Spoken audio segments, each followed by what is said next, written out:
Chapter 30 Starless Void. Sunny was expecting to first look at the place where his arrival to the dream realm was going to take place from above, just like it had happened at the beginning of the first nightmare. Back then, time had magically moved in reverse, giving him an opportunity to see hints of what he was going to face. Instead, immediately after hearing the greetings of the spell, Sunny found himself blind and drowning.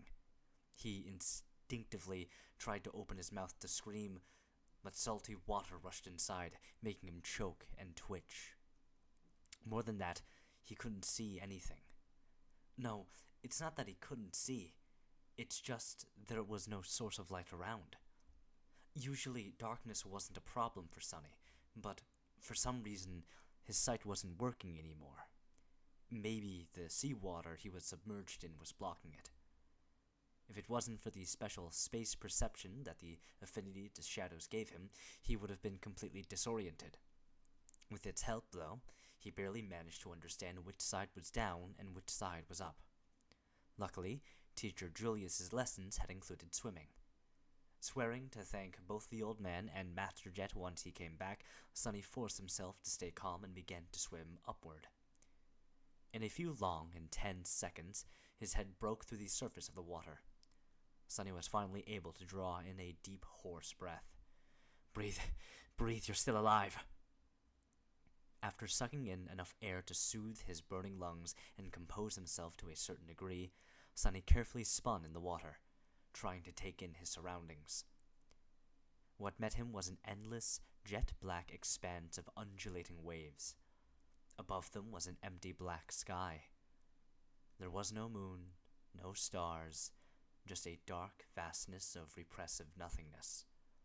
Sunny blinked a few times, cold dread taking hold of his heart.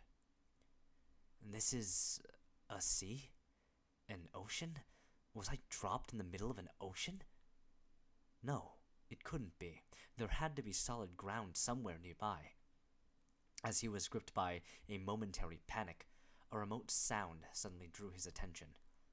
Sunny turned around and saw a triangular dorsal fin moving in his direction. Luckily, it was still hundreds and hundreds of meters away. Wait, if it's so far away, then how come I can see it so clearly? Despite being submerged in water, Sunny still felt like there was suddenly cold sweat all over his body. By his estimation, that dorsal fin was at least 5 meters tall. It was rapidly approaching, growing visibly larger with each second. Damn you, spell! With eyes full of horror, Sunny spun again, desperately trying to find something, anything, to save him. And there, a short distance away, he finally noticed a black mass protruding slightly above the water. Not wasting even a second on thinking, he started to swing his arms and legs, swimming in the direction of the black mass with a considerable speed. However, no matter how fast he swam, the giant shadow of the unknown creature was closing the distance between them much faster. A small part of Sunny's mind managed to preserve its rationality even when faced with this boundless primal fear. Not allowing himself to slip entirely into panic, Sunny tried to think, and then silently commanded his own shadow to wrap itself around his body. Instantly, his speed increased twofold. Just seconds before the unknown colossus got to him, Sunny reached the black mass, stretched out his hands, and pulled himself out of the water. He rolled away from the edge, scratching his skin on the uneven rocks, and jumped in fright when the whole surface underneath him shuddered, as though something massive had collided with it. As Sunny backed out, terrifying jaws appeared from the water, with rows and rows of giant teeth, each one as long as he was tall. He opened his eyes wider, understanding that the rock he had climbed on was not tall enough to save him from the monster. Why is it even trying to eat me? I'm too small to be considered a filling snack for something this enormous. However, before the monster had a chance to attack, a colossal tentacle suddenly broke through the water and rose into the air like some strange black tower. Before too long, it fell down, entangling the owner of the giant maw and pulling it back under the water. Sonny lost the feeling in his legs and plopped onto the ground, his mouth opened. His whole body was shaking. A few seconds later, the dark sea was calm again, as though nothing has happened. The indifferent waves continued to move silently under the lightless sky. So, it wasn't trying to eat me, he realized, frozen.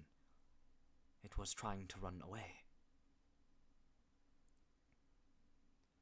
A few minutes later, Sonny was pretty sure that nothing was going to devour him, at least not immediately. With that certainty, he was finally in a state of mind to stop trembling and explore his surroundings a little. The black mass he climbed onto turned out to be a single stone platform of around 12 meters in diameter.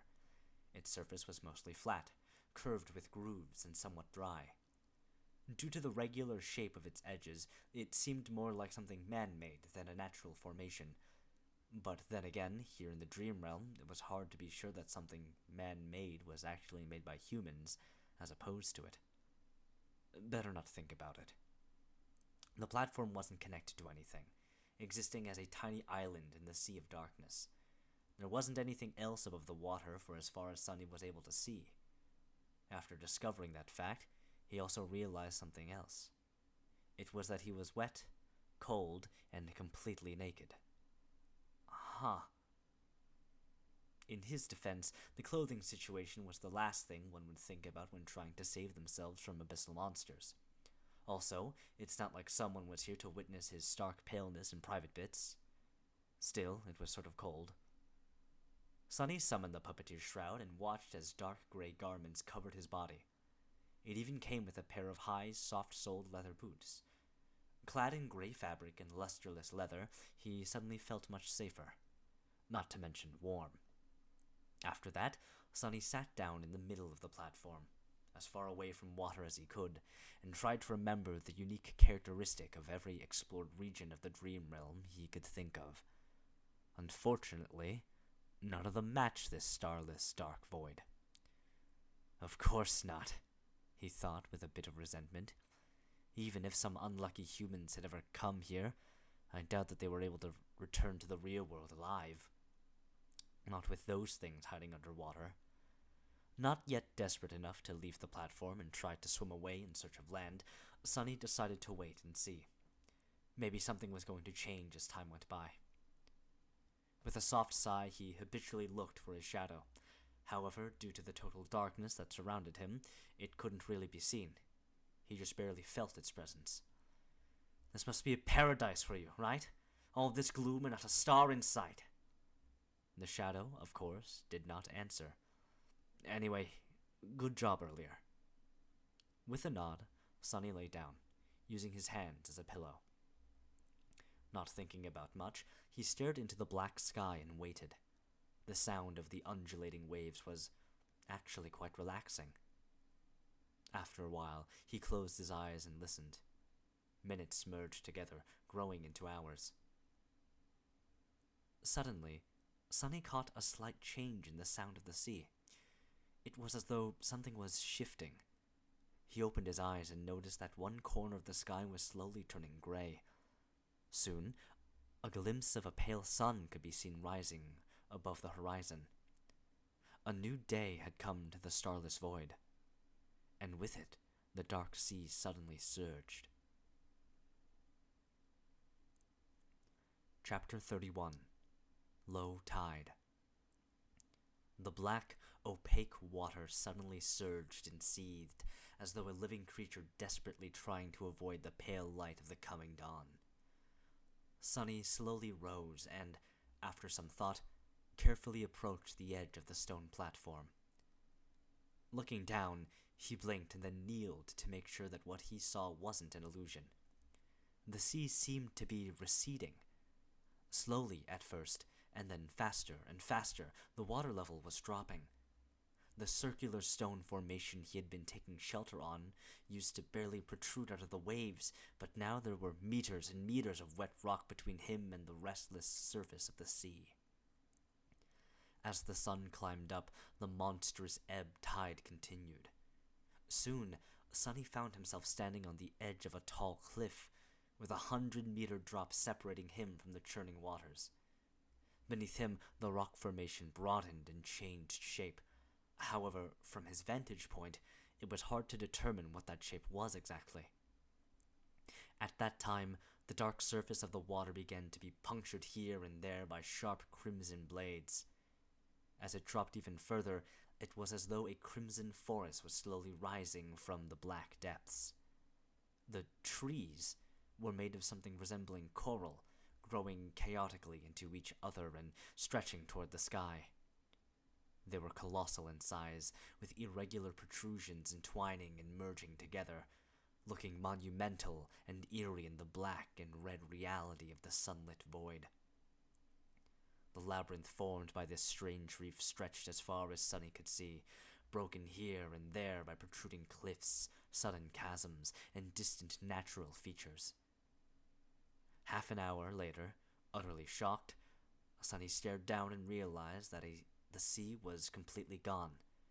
If not for the black seaweed left hanging on wet rocks and scarlet pillars of coral, he would even doubt it was ever there.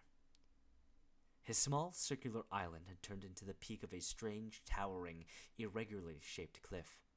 Looking down, he felt his head spinning. By then, the night had already fully retreated, letting morning finally take its place. "I'm not seeing things, am I?" Sunny thought, pinching himself. What the spell was that?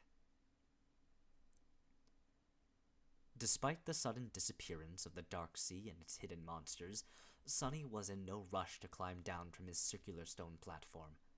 Firstly, he felt that if the sea was able to disappear, it was surely able to come back, perhaps at any moment. Secondly, he did not know what dangers the coral labyrinth was hiding. Perhaps there was something even scarier than the owner of the giant tentacle down there. But that did not mean that he wasn't going to explore. Coming back to his spot in the middle of the platform, Sunny sat down and commanded his shadow to separate itself from his body. Then, taking control of it, he approached the edge of the platform and nimbly slid down. Habitually moving from one shadow to another, he began the descent. At this moment, Sunny was glad that shadows had no weight and were not affected by gravity. While the shadow was busy climbing down, Sunny yawned. "Say, don't you think that you need a name?" Although his shadow was already too far away to hear him, they still could communicate through their shared connection. Of course, the fact that it could did not mean that it would. The shadow was sort of taciturn, mostly because it didn't have vocal cords and was unable to speak. Plus, its temper wasn't that great. How about shameless? No? What about shady? Also no? What about something simpler, like... What? Well, did you have suggestions then? All right, we'll shelve this conversation for later. By the time he was done with this short monologue, the shadow had already reached the bottom of that cliff. The range of shadow control was not limitless, but it was just barely enough to explore their nearest surroundings. Entering the labyrinth, Sunny found it to be extremely disorienting and convoluted. The paths between coral pillars were sometimes broad, sometimes narrow. They twisted and turned without any logic, often leading to dead ends or even back to where he started. More than that, some paths entered inside the coral mounds, turning into dark tunnels. The labyrinth was vast and multi-layered, making Sunny's head hurt after multiple fruitless attempts to memorize the layout of the nearest pathways. In the end, he sent the shadow up, forcing it to climb on top of the crimson forest and start jumping from one sharp coral blade to another, knowing full well that he himself would not be able to do the same. Soon, he circled the strange cliff and froze, scared by the sight of what was happening in its shadow. There, the corpse of the giant shark-like creature that had briefly pursued him the previous night was laying on the ground, the pillars of coral around it shattered and broken. More precisely, half of it was there, with grotesque innards spilling out of the terrible wound and stretching far away into the distance. The other half was gone, as though it had never existed. Around the corpse Hundreds of smaller monsters were scurrying, tearing away and devouring its flesh bit by bit. Each of them was about 2.5 meters tall, looking like a weird mix of demonic crab, a centaur, and a nightmare. They had 4 pairs of long, segmented legs that ended in scythe-like protrusions. At the front, a human-like torso was protruding from the carapace, also clad in thick, chitinous armor. The head, if it was even the appropriate word, was situated directly on top of the torso, with no neck in between. It had 2 narrow eye slits, and a vicious-looking mouth with several slimy mandibles. Instead of hands, the monsters had 2 enormous pincers.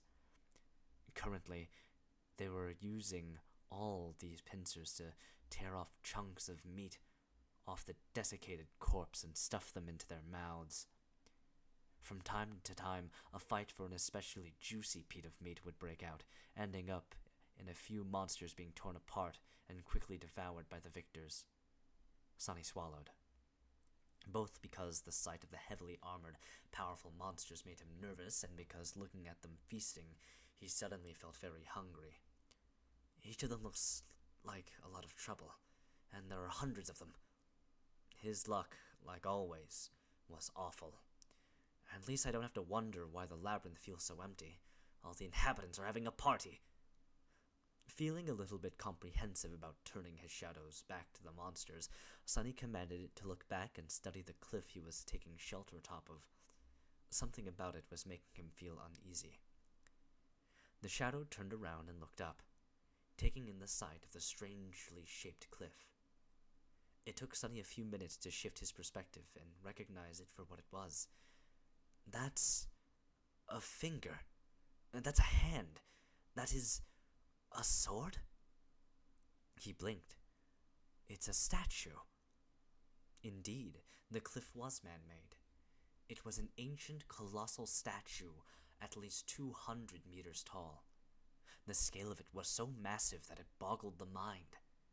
From what Sonny could see, it depicted a knight clad in an elaborate plate armor, with 7 shining stars carved into his breastplate. In his hands, he was holding a gargantuan sword, pointing it to the ground. However, the most striking thing about it was that the giant stone knight was missing his head. In fact, the roughly circular platform Sonny was standing on turned out to be the top of his neck. And by the looks of it, the head wasn't missing by design. It was as though something, or someone, had violently tore it off at some point in the distant past. Sonny walked around the platform, looking down from all sides, but didn't notice the head lying anywhere near. What on earth is this place? Without any hints to find the answer, he led his shadow back to the giant's neck and settled at the western edge of it, studying the feasting monsters. He didn't move until the sun was about to set. Just as Sonny expected, as soon as the sun touched the horizon, a deafening rumble could be heard coming from somewhere below. The monsters instantly stopped their feast and scurried away, some hiding inside the coral pillars, some simply burying themselves in the soft soil. A few minutes later, the first streams of black water appeared in the labyrinth. Their volume quickly grew, and soon an apocalyptic flood devoured everything around. The sea was returning with the approach of the night. Sonny stared at this unimaginable process, thoughts churning in his head.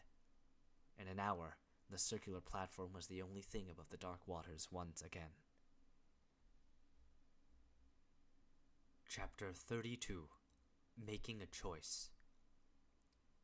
With an empty stomach and a head full of thoughts, Sonny returned to the center of the platform and sat down.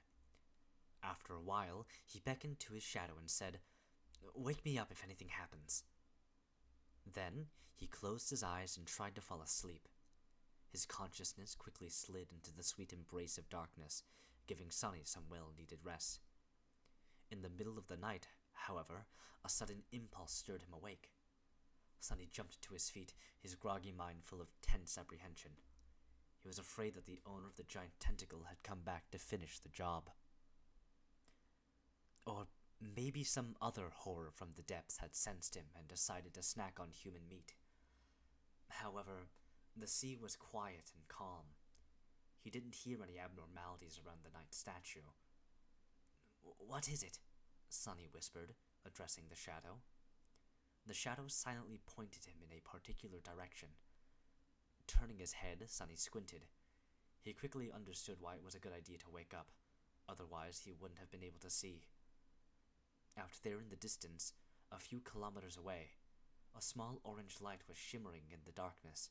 Its reflections were rising and falling with the movement of the waves.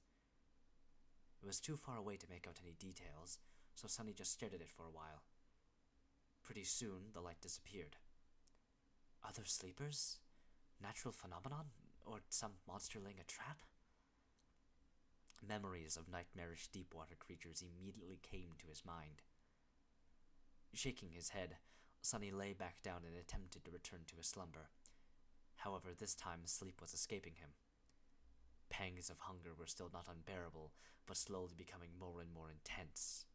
The thirst, however, was worse. In the end, he remained awake up until the sun rose again, sending the dark sea into retreat. As soon as the morning came, the pincer monsters crawled back from their hiding spots and rushed to the giant carcass to continue their feast.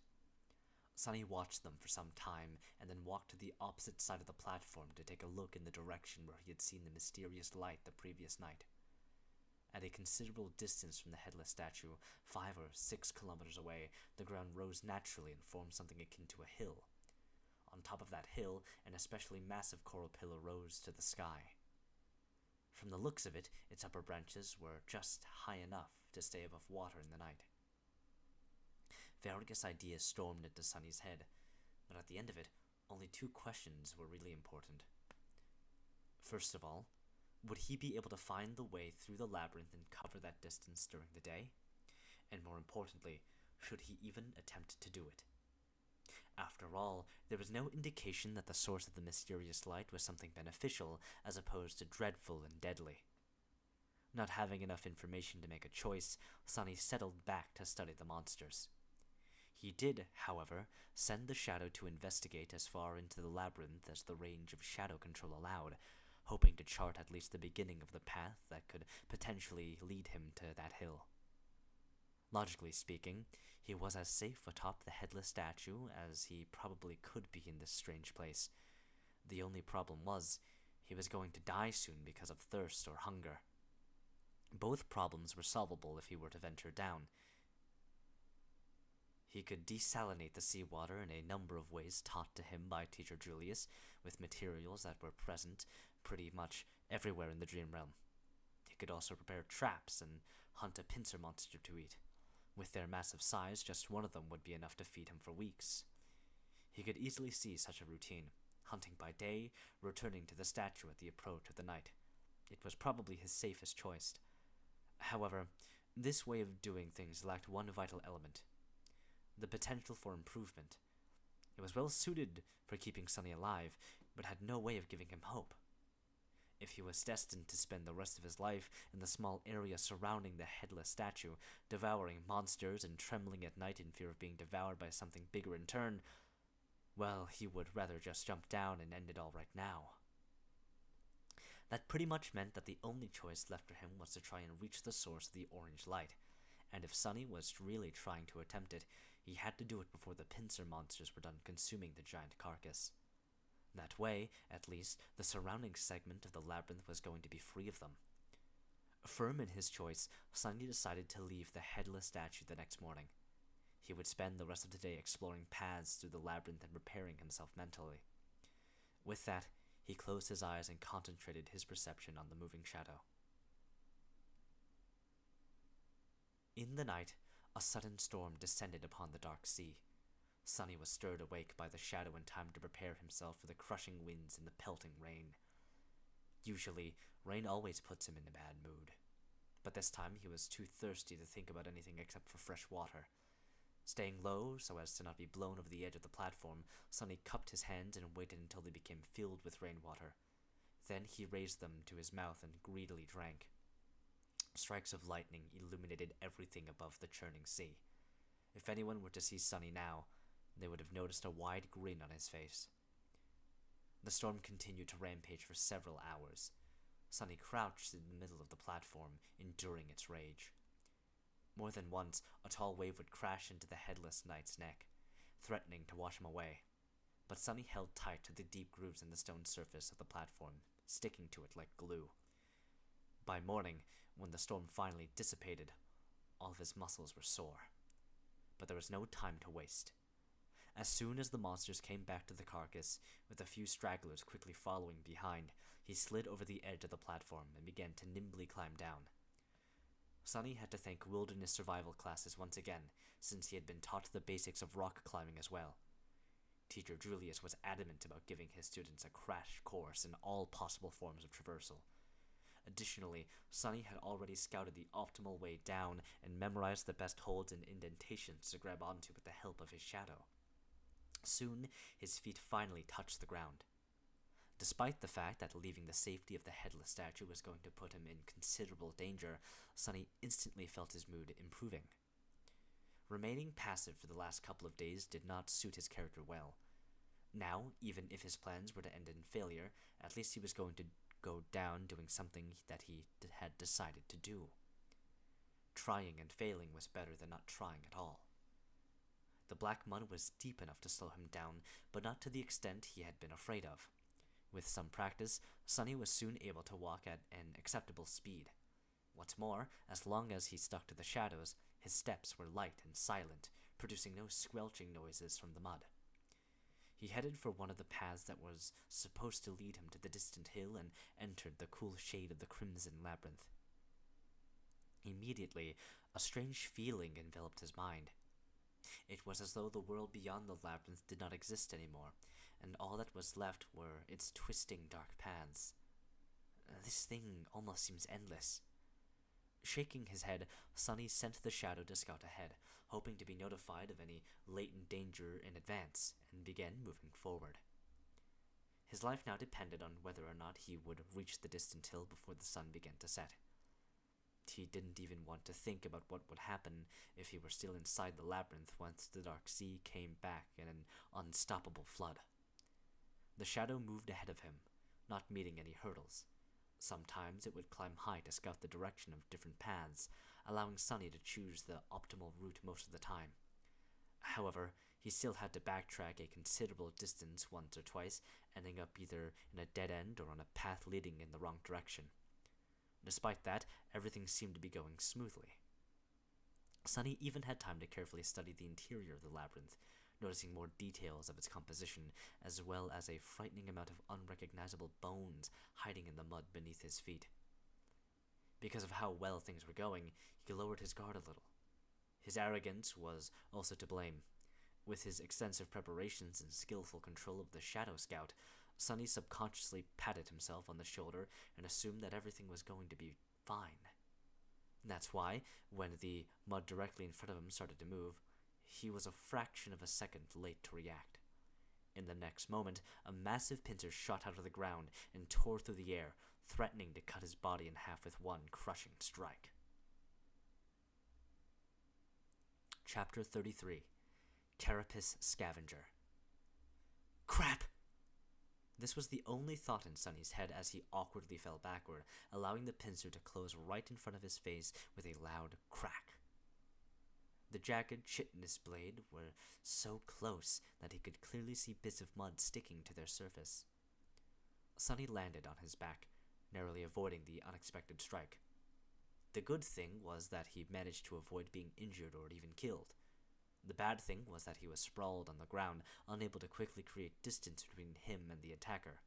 The massive pincer was still hovering above. Just as this realization dawned on Sunny, he desperately rolled to the side. In the next moment, the pincer lunged down, sending small tremors through the mud. If not for his quick reaction, Sunny's chest would have been caved in by that blow. He was just beginning to stand up when the pincer swiped sideways. Luckily, Sunny was ready. Instead of trying to dodge or block the attack, he went with it, letting the pincer collide with his outstretched hands and cushioning the blow. As his arms screamed in pain, Sunny used the force of the blow and allowed his body to be sent flying through the air. This way, at least, he would get out of the pincer's range. He might not have been taught how to fight, but one thing he knew very well was how to fall. Instead of breaking his neck or having the breath beaten out of him by the landing, he braced his body and nimbly rolled before stopping some distance away before the ambushing monster. I take it back, Sonny thought, remembering his sarcastic critique of heroes' battle rolls. Rolling is an integral part of any respectable monster fighting technique.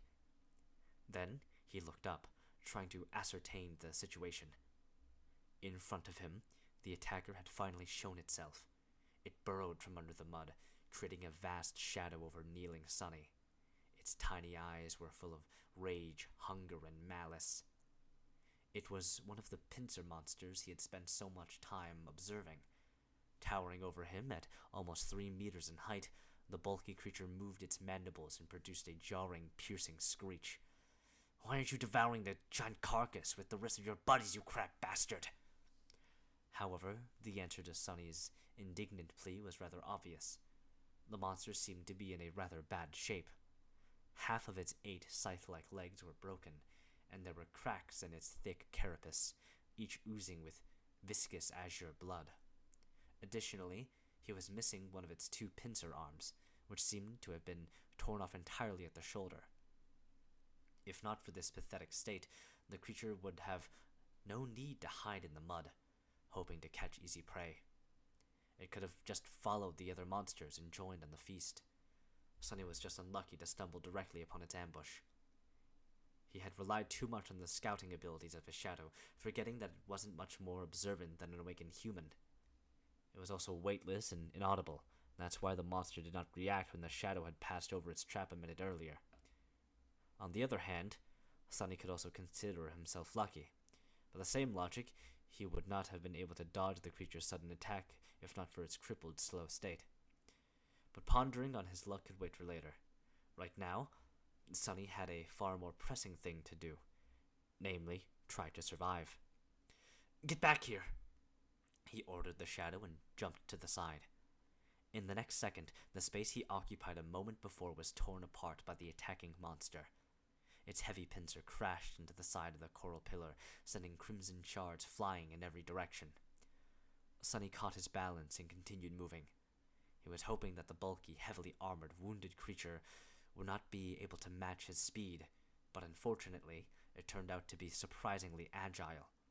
Its scythe-like legs pierced the mud behind him, and the pincer was already flying through the air again, threatening to decapitate the young man at any second. Sonny ducked, dodging the pincer, and finally caught a second of reprieve. His eyes started around, desperately searching for something to use as a weapon. Almost instantly, he noticed a long, smooth, sharp bone left behind by some unknown creature sticking from the mud. Without slowing down, he bent down and grabbed the bone, pulling it out with one forceful tug. The bone was almost 1.5 meters long, ending in a narrow, sharp tip. It was almost like a spear.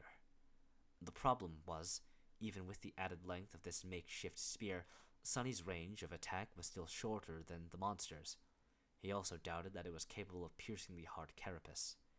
In short, he had to get close and aim for one of the cracks in the creature's armor. However, he didn't dare to. At that short of a distance, the monster could easily crush him into a paste by using just its weight and hulking frame. A crazy idea entered Sonny's mind. A bit shocked, he momentarily couldn't decide whether it was the product of audacity or foolishness. Either way, he wasn't insane enough to actually consider it. At that moment, the pincer lashed out again. This time, Sonny was a little late to evade, and as a result, a sharp pain pierced his left leg. It was grazed by the edge of the pincer. The puppeteer's shroud held, not allowing the monster to draw blood, but the force of the impact was enough to throw Sonny tumbling to the ground. There was no time to recover. As his eyes opened wide, Sonny understood that it was time to act crazy.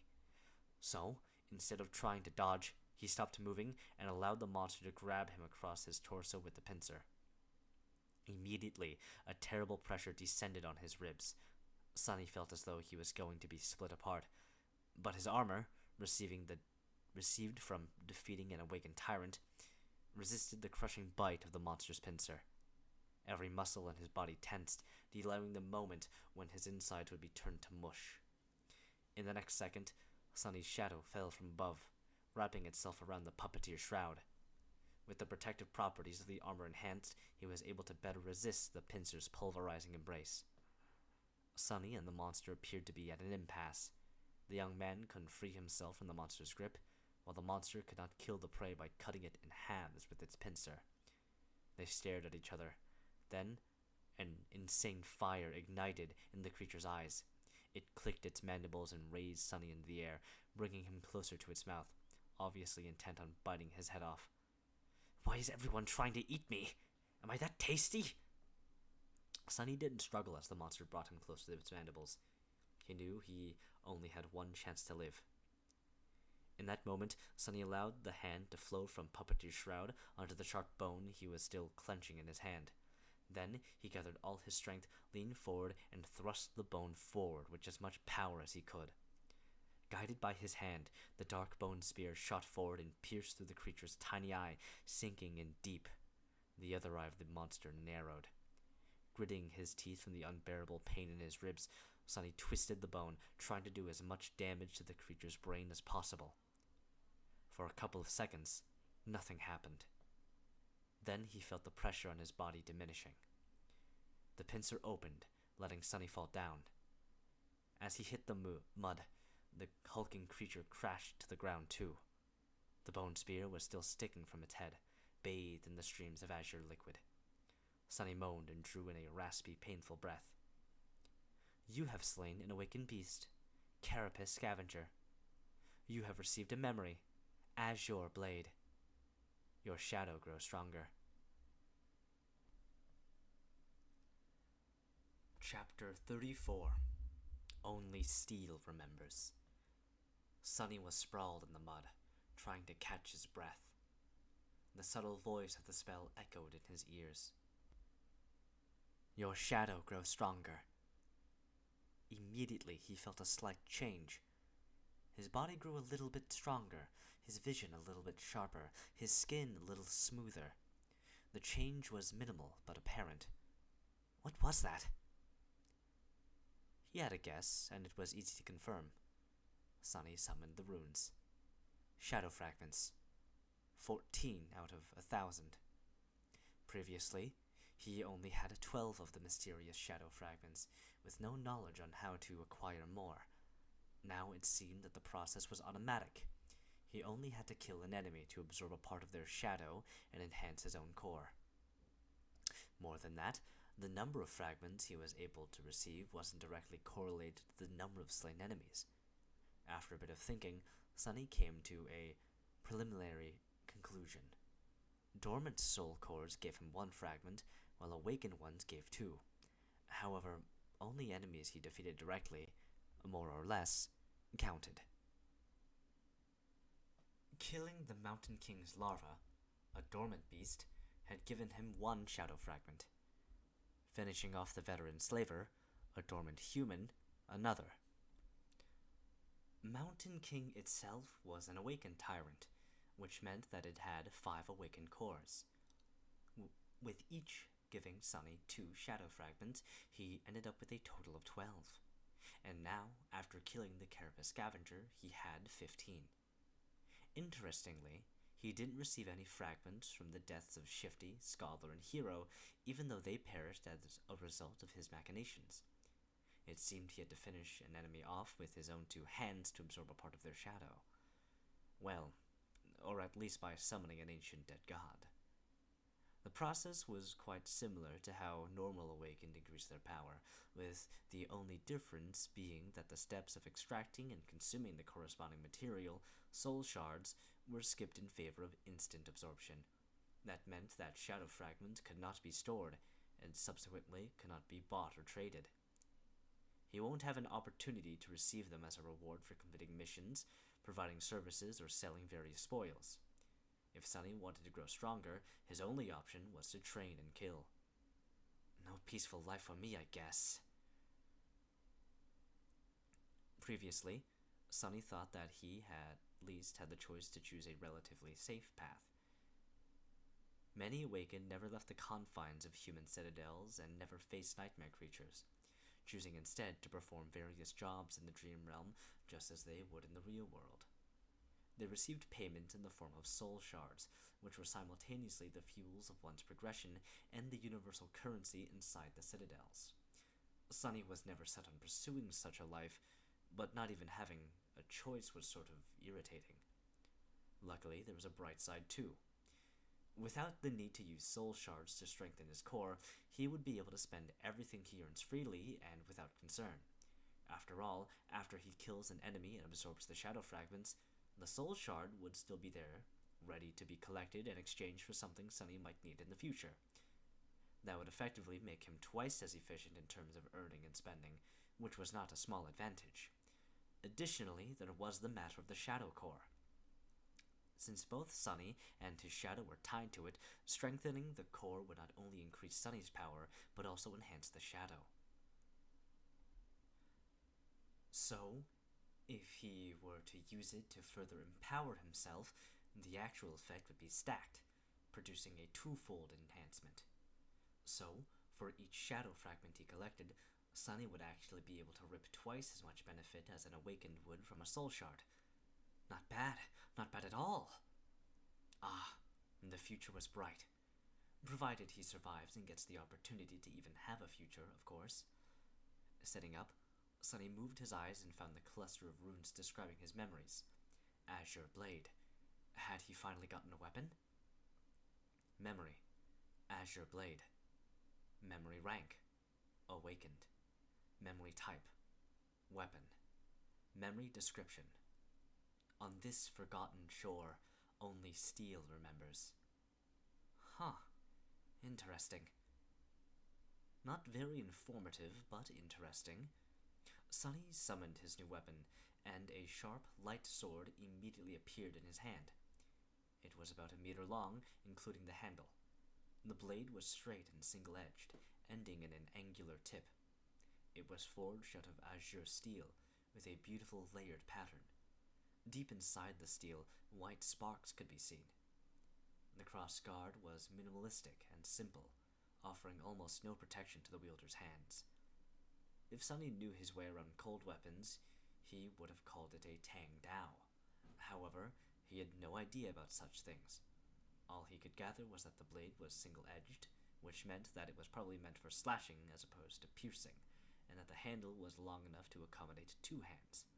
Also, the sword was pretty. He summoned the shadow and made it wrap itself around the azure blade. Immediately, the steel became bluish-black, with a scattering of white sparks. It looked like a starlit night sky. Sunny stood up and waved the sword a couple of times, getting accustomed to its weight. The sharp edge whistled as it cut the air. Well, now I finally looked like a real awakened. After that, he cast a gaze at the corpse of the carapace scavenger and grimaced. This part was not going to be pleasant. After some time, he managed to break open the cracked carapace and cut away a few strips of tender pink meat. He also did not forget to extract the radiant crystal from the beast's chest, the soul shard. Without much hope, he tried to absorb the shard, remembering how it was supposed to be done. Just as he expected, nothing happened. They're really of no direct use to me. With a shrug, Sunny places the shard and the meat in a makeshift rucksack he weaved from black seaweed and looked at the sun. The day was still young. He still had a good chance of making it to the distant hill before the sea came back. However, his left leg was banged up in the fight with the scavenger beast, so walking wasn't as easy as it was before. He gritted his teeth and began limping. Hours passed. Due to his bruises and increased vigilance, Sunny's progress slowed down considerably. He was sweating and grinding his teeth, feeling pain with each step. What's worse, the further he reached into the labyrinth, the more confusing and entangled the paths became. Even with the shadow's help, he constantly had to backtrack and struggled to move in the right direction. Crap, crap, crap. If nothing changed, Sunny would not reach his goal, which meant that he'll be crushed to death by the returning sea. Not allowing himself to think about dying, Sunny tried to walk faster. However, he couldn't be too hasty. Making a wrong turn would have taken precious minutes away from him, so he had to choose the way carefully. Additionally, missing to notice another ambush could end his life directly. Curses! Just when he was beginning to feel desperate, his shadow suddenly saw something that momentarily sent Sunny into a stupor. Some distance further down the path, beyond a few turns, the corals widened, creating a small clearing. And in the middle of that clearing, someone was walking across the mud. The first thing Sunny saw was fair skin. A lot of skin. The tall, lithe girl was only dressed in a makeshift skirt and a crude brassiere, both made out of seaweed. However, it didn't seem to bother her. With a calm expression, she stopped and looked back. The wind was playing with her short silver hair. It was Nephis, the changing star. In one hand, she was holding the end of a strange golden rope. And on the other end of that rope, Cassia, the blind girl, was carefully following behind. Chapter 35. A Shadow, a Star, and an Oracle. Gray sky above, black mud below, an endless sea of crimson in between. On this dream-like backdrop, two beautiful girls were walking across the labyrinth.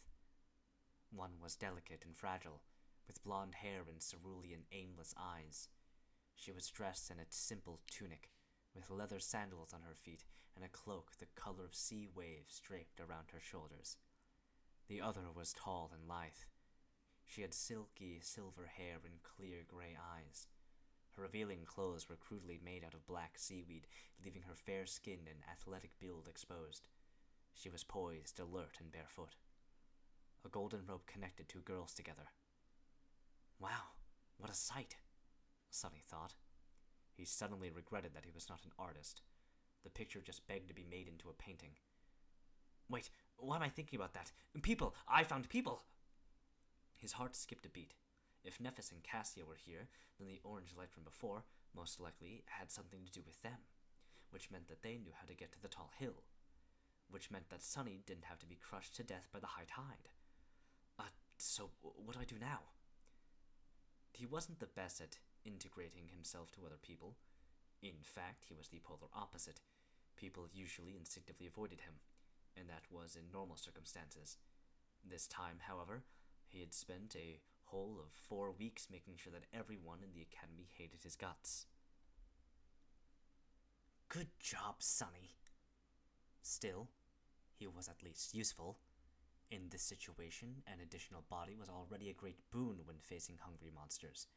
And he wasn't just anyone. His ability to scout ahead alone was worth a lot. Surely they'll understand that, right? With a heavy sigh, Sunny stepped into the shadows and hurried to the clearing. He reached it in a minute or so, hiding and observing the two girls before making a final decision. Helping herself with the wooden staff, blind Cassia slowly approached the middle of the clearing and extended her hand, finding Nephis and touching her on the shoulder. Why did you stop? Nephis supported the blind girl and glanced at the sky. It's getting late. An awkward pause hung between the two girls. After some time, Cassia asked, So, you think we should turn back? Nephis blinked and cleared her throat. Yes. Sunny was a bit amused by their exchange. What is she, a strong, silent type? Then he returned to his dilemma and grimaced. How do I approach them? Damn, why is this so hard? It's not like I'm trying to ask them out on a date. I mean, one of them. Both of them? What am I thinking about? Just go and say hi! But then, if he suddenly appeared out of the shadows, not at all like a creep, how high was the probability of them getting spooked and attacking him before noticing that he was not a monster? Wait, why would they... to hell with this! Deciding on the safest approach, Sunny commanded his shadow to abandon its hiding place and move to a spot where Nephis could clearly see it.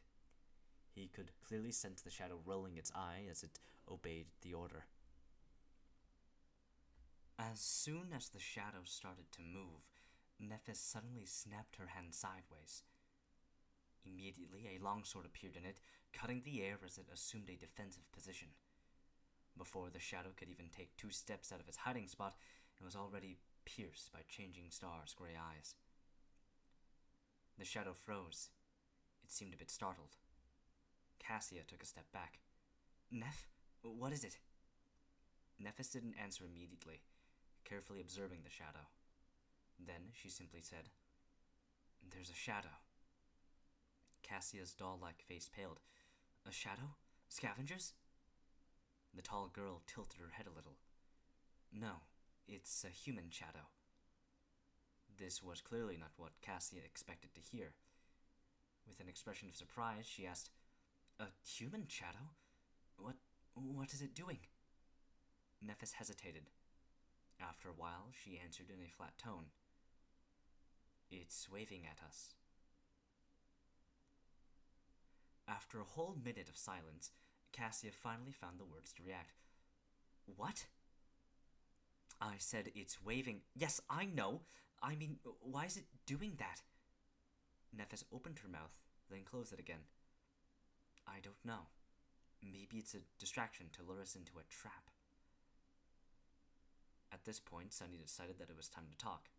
He inhaled deeply, then said in a friendly tone, Actually, I just sent it ahead to make sure that you don't stab me with that sword before realizing that I'm human. Immediately, Nephis turned her head, pinpointing the exact location where Sunny was hiding in a blotch of shadows. Her sword slightly shifted, aiming at the new threat. If you're human, why are you hiding in the shadows like a creep? God damn it, I'm not a creep! Sunny choked, but his flaw was merciless. He had to provide an answer, and a truthful one at that. I mean, you're Changing Star Nephis. To be honest, I'm a little afraid. Nephis did not answer. Because of her hard-to-read face, it was almost impossible to determine whether she believed him or not. However, he included her true name in his answers for a reason. If he was some monster pretending to be human, he wouldn't have known it. Luckily, Cassie was more expressive. Are you the boy who sat with me in the cafeteria? Sunny smiled. Meanwhile, Nephis glanced at the blind girl. Do you know him? Cassia nodded. I recognize his voice. His name is Sunless. He was in second to last place in the rankings, right above me. The tall girl frowned, as if trying to remember. Then she asked, The pervert? The smile disappeared from Sunny's face, replaced by exasperation. Oh, come on! Cassia hesitated and didn't answer. Hey, I'm not really a pervert, you know. I just, said a few things. To a few girls. It was all a misunderstanding. Nephis was silent for a few seconds, and then, finally, dismissed her sword. Okay, you can come out.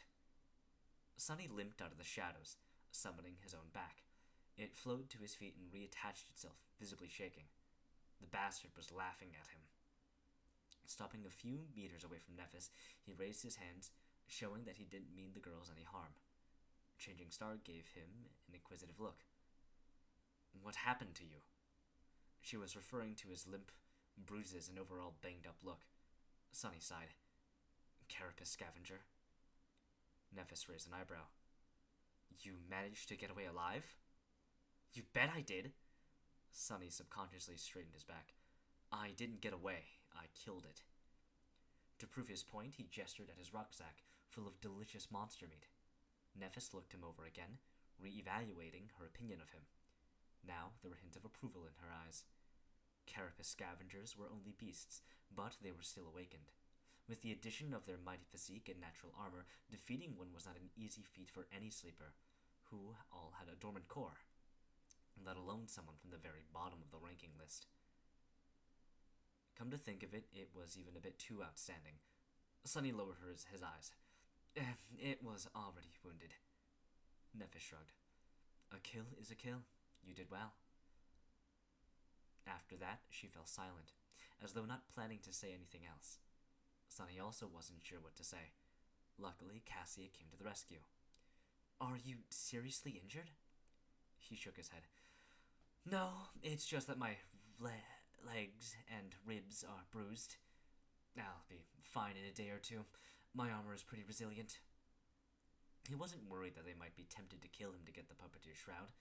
And that was because memories were destroyed at the moment of their owner's death, so they could only be transferred voluntarily by a living person. Well, there was always torture and blackmail, but he doubted that any one of the two beautiful girls would stoop to that. Sonny cleared his throat. Before stumbling on the scavenger, I was heading for the tall hill with the massive coral pillar on the top, but after the fight, my speed decreased. Now I'm worried about not making it in time. Do you perhaps know the way? Cassie smiled. Actually, we spent the last days on that hill.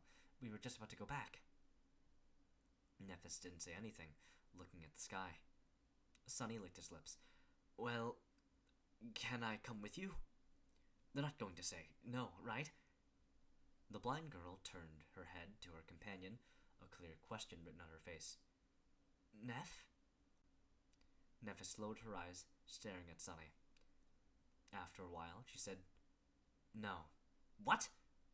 Problem. No problem. What's wrong with you, princess? Can't you speak faster? Feeling his heart beating wildly in his chest, Sonny smiled. Well, all right. Chapter 36, Bonfire. The rest of the way to the tall hill did not take a lot of time. With Nephis leading the way, taking all the right turns at all the right places, there was no need to explore the labyrinth and backtrack after encountering a dead end. Additionally, there were no scavengers around. In fact, they could have moved even quicker if not for Cassia, who walked slowly even with the help of her staff. Guided by the golden rope, she carefully explored the ground ahead before taking each step. The uneven paths of the Crimson Forest were not an ideal surface for a blind person to walk on. Sonny didn't say much, periodically casting an incredulous glance at the strange pair. No matter how he looked at it, Cassia seemed to be dead weight.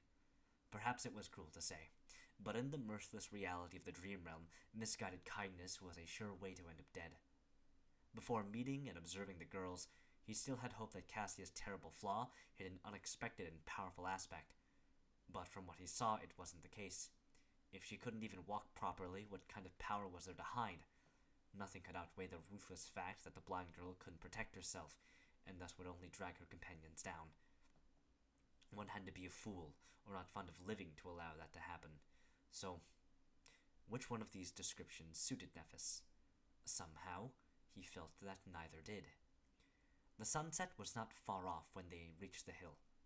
After climbing it and approaching the massive growth of coral, Nephis dismissed the golden rope and immediately summoned it again.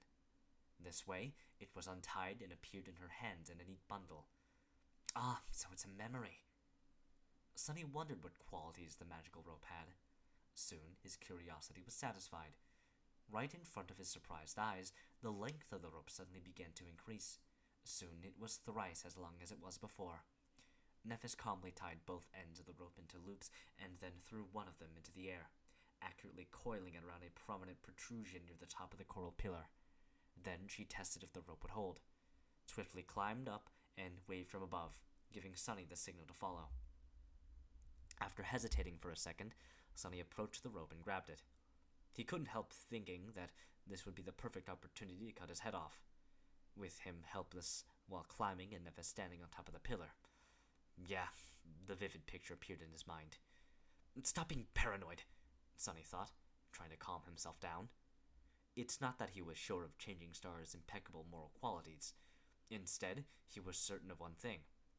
If Nephis really wanted to kill him, she wouldn't have needed to wait for an opportunity. She could have just cut him to ribbons whenever. Simultaneously scared and reassured by this thought, Sonny nimbly climbed up and joined Nephis at the top of the coral mound. He then turned around and watched curiously, wondering how Cassia was going to get to them. The blind girl dismissed the wooden staff and approached the rope. Then she caught it in a hand, traced it to the loop at the end, and placed her foot inside. As soon as she was done, Nephis grabbed the rope and started pulling, lifting Cassia little by little until she had reached the top. She only had to grab Nephis's hand and make a step to join them. Efficient. The coral mound was much larger than the circular stone platform on the giant knight's neck. In fact, it was almost like a small island. At the highest point of the island, hidden behind some coral blades, the girls had made a little camp. There were piles of seaweed to sleep on, strips of scavenger meat drying under the sun, and a fire pit. Sonny pointed to the makeshift fire pit. Was it You 2 nights ago? I've seen an orange light in the distance. Cassia's face darkened. Yes, this was the first time we made a fire, but it turned out to be a really bad mistake. Nephis sighed. Sunny raised an eyebrow, surprised. Why? The blind girl touched her hair and turned her head to Nephis. At night, any light will attract monsters. We were attacked by scavengers first, and then... She paled and didn't finish. But she didn't have to. The memory of the colossal tentacle was still fresh in Sunny's mind. It seemed that he was lucky to meet these two when he had.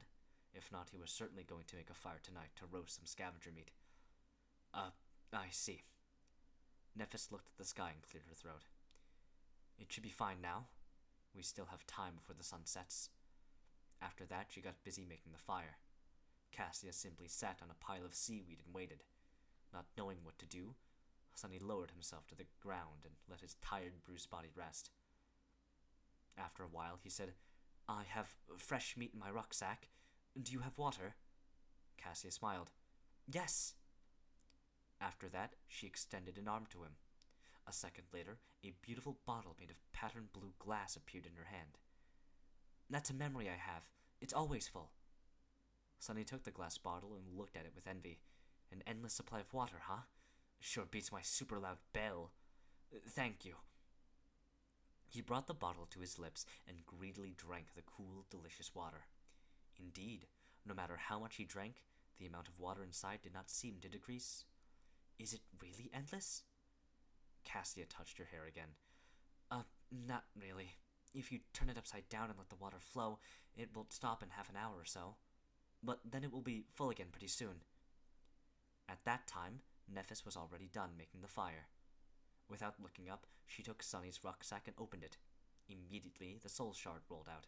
The tall girl looked at it, then at Sunny. Then she put the shard back in and pulled out the meat. Sunny became tense, preparing a misleading answer. But Nephis did not ask, so he pretended like nothing had happened and continued his conversation with Cassia. It's still a great memory. Getting drinkable water is not an easy task. Cassia nodded and smiled, pleased by his words. Soon, the rich smell of roasting meat permeated the air. At the same time, the sun was beginning to approach the horizon. A loud rumble came from somewhere beneath. The first traces of the black water began to appear between crimson walls of the labyrinth. Sunny looked east, where the skies were already growing dark. Then he uncomfortably shifted. Do scavengers come all the way up here? Nephis turned the meat and nodded. Yes, but only at night. In the day, most of them seem to disappear. Sunny grinned, having an idea of why there weren't a lot of monsters in the labyrinth in the day. That's because they all gathered near the place I had been spending my time recently. You should have seen it, the tall cliff to the west of here. Well, it's actually a statue. Cassia opened her eyes wide. A statue? But for you to survive, it should be. Yes, it's a giant statue of a knight, at least 200 meters tall. He is missing his head, so I hit on top of the neck. Anyway, the day we were sent here, 2 sea creatures fought each other near that statue. When the water receded, I saw an enormous carcass lying there, with hundreds of scavengers slowly tearing it apart. Nephis nodded. That would explain the lack of nightmare creatures in the day. How long? Sunny blinked. How long what? Changing Star stared at him for a few seconds, making everyone feel uncomfortable. How long until they are done devouring the carcass? Oh, 1 day more, 2 at most. Nephis turned away, took the meat away from the fire, and then quickly extinguished it. There's definitely something wrong with that girl. The 3 of them ate in the dimming light of the twilight. The meat was juicy, tender, and indescribably delicious. It was better than anything Sunny had ever tasted, even back in the Academy's cafeteria. Of course, his excruciating hunger played a part in that. From time to time, they would pass the glass bottle to each other. When they were finished with their meal, the dark sea was back, and the night was upon them. Everything was consumed by absolute darkness. Of course, Sunny could easily see both Nephis and Cassia. Under the cover of the night, Changing Star remained pretty much the same. The blind girl, however, allowed her true emotions to show, thinking that no one would see. She seemed much more lost, lonely, and frightened than she did in the day. As if trying to resist these feelings, Cassia said in a bright voice, "How about we formally introduce ourselves? I'm Cassie." Nephis glanced in her direction and shrugged. "Neph." Next, it was Sunny's turn. He exhaled, glad that he didn't ask for his name directly. Most likely, he would still have been able to provide his human name. However, it also might have depended on the wording of the question. Relieved, he smiled and answered, "I'm Sunless, but you can call me Sunny." Chapter 37. Getting to know each other. Sunny was slowly growing fond of having conversations in the dark. Without the burden of light, people were more relaxed and honest. It reminded him of the frequent blackouts that used to sweep through the city when he was a little kid. His family had no choice but to huddle together and spend a few hours doing nothing but talking to each other. Now, these dark hours had become some of his most precious memories. He was silent for a few moments and then said, "Since we're going to depending on each other, should we share what abilities and memories we have at our disposal?" This was a logical suggestion. If they were going to fight side by side, knowing each other's strengths was more or less vital. Still, he noticed Nephis glancing in his direction with a guarded look on her face. Luckily, he was obscured by darkness. "I'll start," Sunny said, both to show his sincerity and to reveal information about himself in a controlled manner. If he took the initiative to talk, he still had to tell the truth, but how much and to what extent was still for him to decide. If they were to ask and he had to answer, however, things would become unpredictable. "My attributes give me an affinity to shadows. I also have a slight affiliation to divinity. Lastly, I am prone to finding myself in unlikely situations." Cassie listened carefully, and then lowered her head, as though embarrassed. He is telling the truth. Not that we doubted your honesty." "Why not? I spent so much time earning the reputation of a pathological liar." Sunny cleared his throat and smiled, hiding his nervousness. "Really? That's good to know, but why are you so sure that I'm being honest?" The blind girl shifted a little. "Oh, that's my ability. I can see people's attributes. Sometimes I also receive, visions. They can be about the future or the past. I mean, that's what I think. It only happened a couple of times." Sunny swallowed, but then relaxed. So she is an oracle of sorts. Luckily, her insight is limited to attributes. Otherwise, I'd be in real trouble. Still, I'll have to be careful around her. He finally realized how the blind girl had known about his birthday. The question was whether she had seen it in a vision of the future or in a vision of the past. If it was the former, was it safe to assume that he would clearly be able to celebrate at least one more birthday? Or did knowing the future actually affect it and changed it? For example, after learning that he was definitely going to survive, Sunny might have naturally relaxed and lowered his guard. Then he would die as a result of it. It surely seemed possible, right? That's assuming that the future could be changed. But maybe it wasn't? Then, feeling his head hurting, Sunny decided to avoid this line of thought for now. Instead, he hid his inner turmoil and said in a friendly tone, "That's a good ability. Speaking of abilities, you have already seen mine. My shadow can move independently and explore. It can't affect the material world, but we share sight and hearing. That way, I can spot danger before encountering it. The shadow is fast and stealthy. It can go anywhere and is almost impossible to notice. Oh, I can also see in the dark." He smiled, expecting the girls to understand and appreciate the utility of his shadow scout. The reaction, however, was a bit strange. Nephis slowly turned her head in his direction, while Cassia became a bit pale and raised her hands to cover her chest. What?" Nephis frowned and said in a flat tone, "Have you ever used your ability in the academy?" Sunny blinked. What a strange question. "In the academy? Sure, of course. Why?" "Oh, right. They think that I'm a pervert. Crap." Before the girls could say anything, he hurriedly raised his hand and blurted, "But I've never used it to do anything improper. You have to believe me." Fortunately, it was the honest truth. However, both Nephis and Cassie looked skeptical. Sunny gritted his teeth. "I had more important things to do then. Than whatever you're thinking about. I spent almost every waking hour learning how to survive." Nephis raised an eyebrow. "I haven't seen you in class even once." Sunny chuckled. Of course you didn't. While you were busy wiping the floor with other sleepers, I was studying wilderness survival. It was Changing Star's turn to blink. Wilderness... what? There is such a course? Cassie seemed equally puzzled. Yes, there is. It might seem like an afterthought for most people, but for an outskirts kid like me, who never went to a fancy school or saw a private tutor, learning how to survive in the wilderness is the difference between life and death.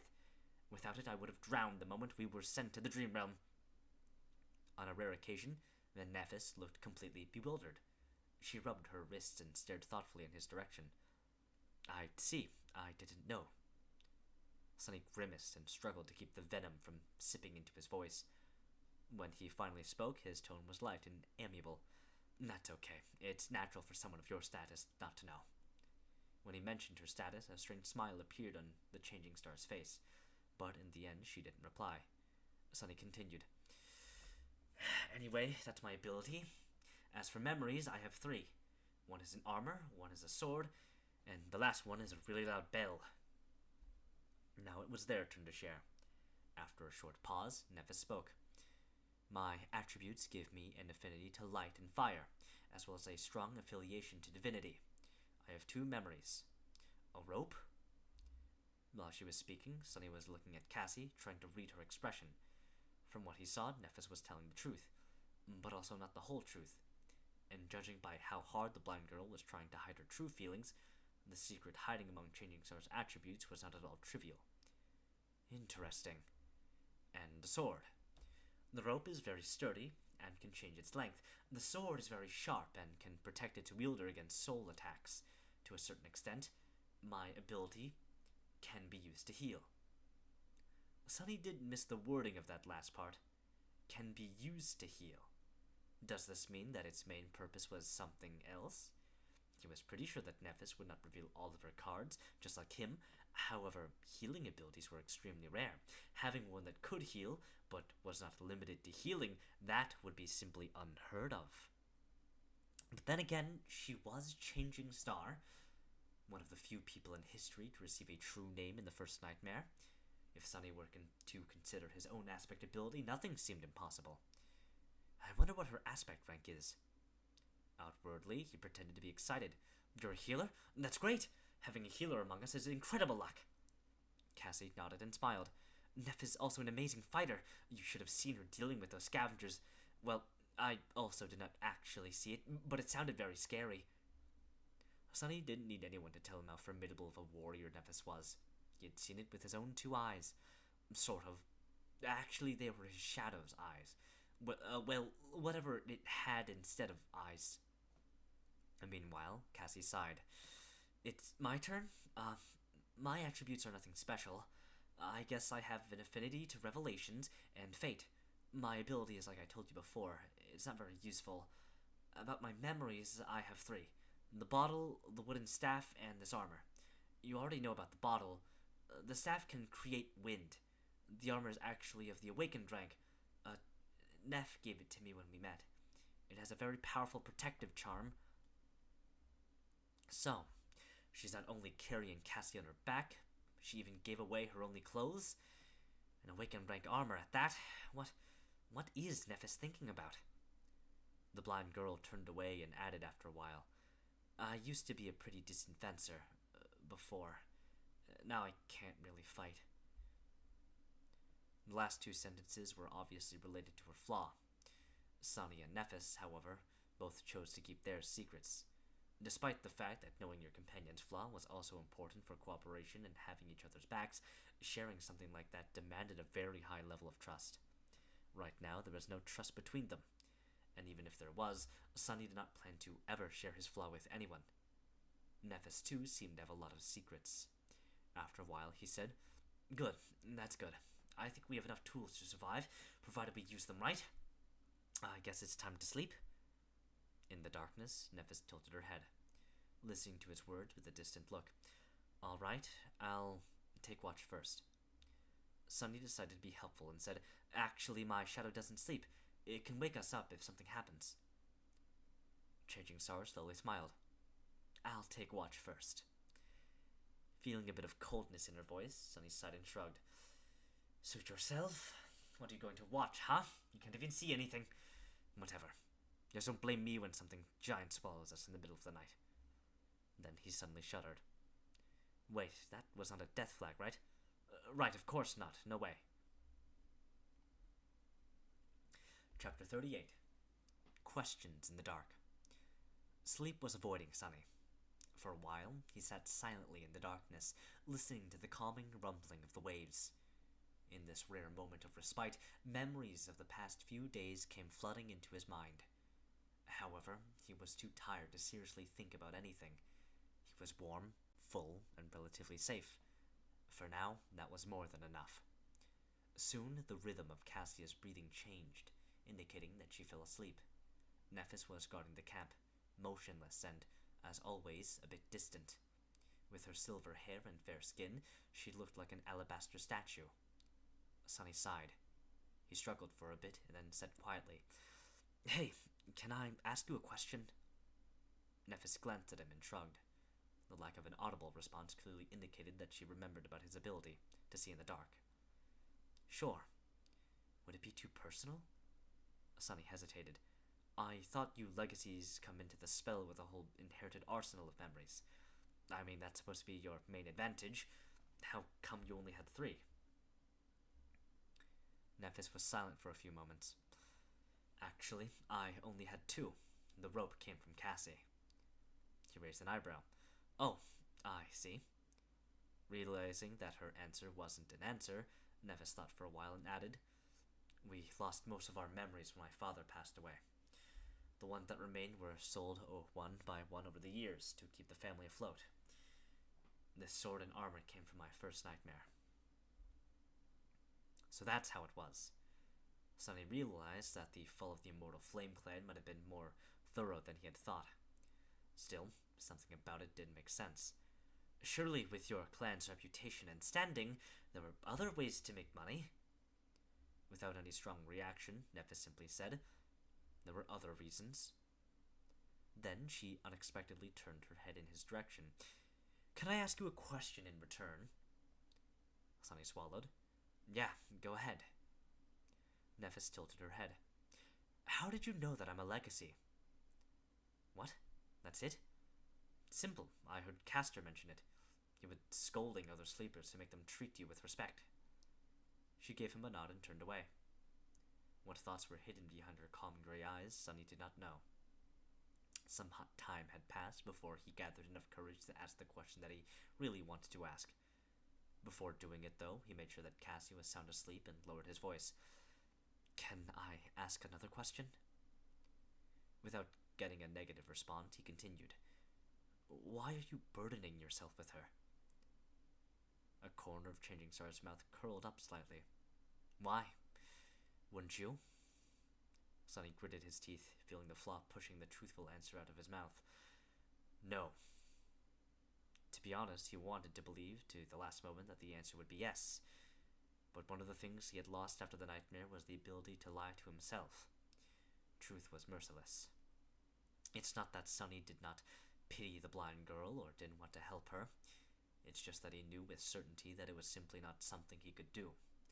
He was barely able to save himself, let alone carry a helpless person across the dream realm. If he tried, they would just die together. Still, he couldn't help but be a little disappointed in himself.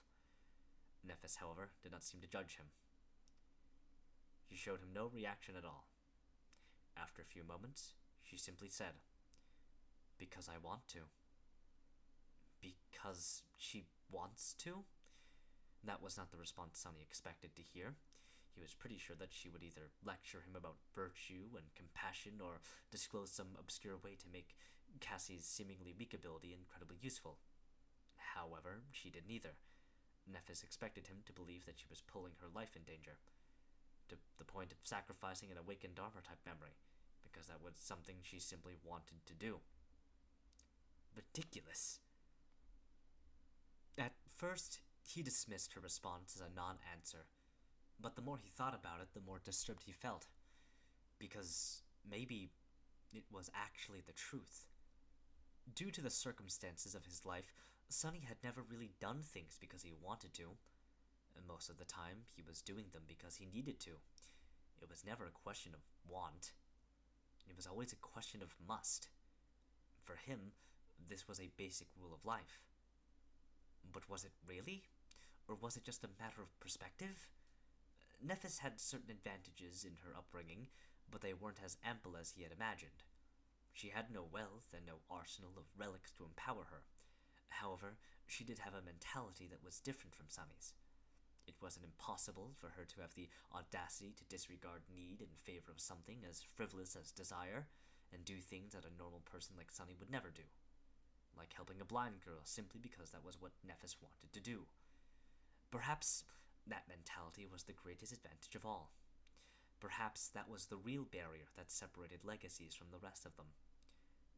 That was a lot to think about. However, before Sunny could gather his thoughts, Nephis suddenly spoke again. My turn. Does she mean it's her turn to ask a question? Indeed, that was what she meant. Changing Star once again turned to Sunny and, after a long pause, suddenly asked, Do you know the legend of Odysseus? What? Who? What sort of weird question is that? Bewildered, Sunny shook his head. Then, remembering that she couldn't see him, he said, No. Nephis sighed and turned away. A few moments later, she softly said, Odysseus was a hero in an ancient war. In the legends, some humans back then had powers akin to the Awakened. Achilles with an aspect of indestructible body. Diomedes, that was so ferocious even the god of war was wary of him. Ajax, who was as strong as a giant. Odysseus was not like the strongest or the bravest. However, he was the most cunning. Sunny blinked, staring at the silver-haired girl. What? Where did this come from? Why is she suddenly so eloquent? Meanwhile, Nephis continued. In the end, Odysseus' cunning ended the war, and he prepared to sail home. However, the gods had cursed him to endlessly wander the seas, never to return. Over the years, he survived one horror after another and lost all of his companions. Then, shipwrecked, he found himself on an island where the beautiful fairy Calypso lived. Changing Star's ethereal, strangely wistful voice resounded in the darkness, creating an enthralling atmosphere. Sunny couldn't help but listen with the utmost attention. Calypso fell in love with Odysseus and invited him to her palace. For many years they lived together in harmony.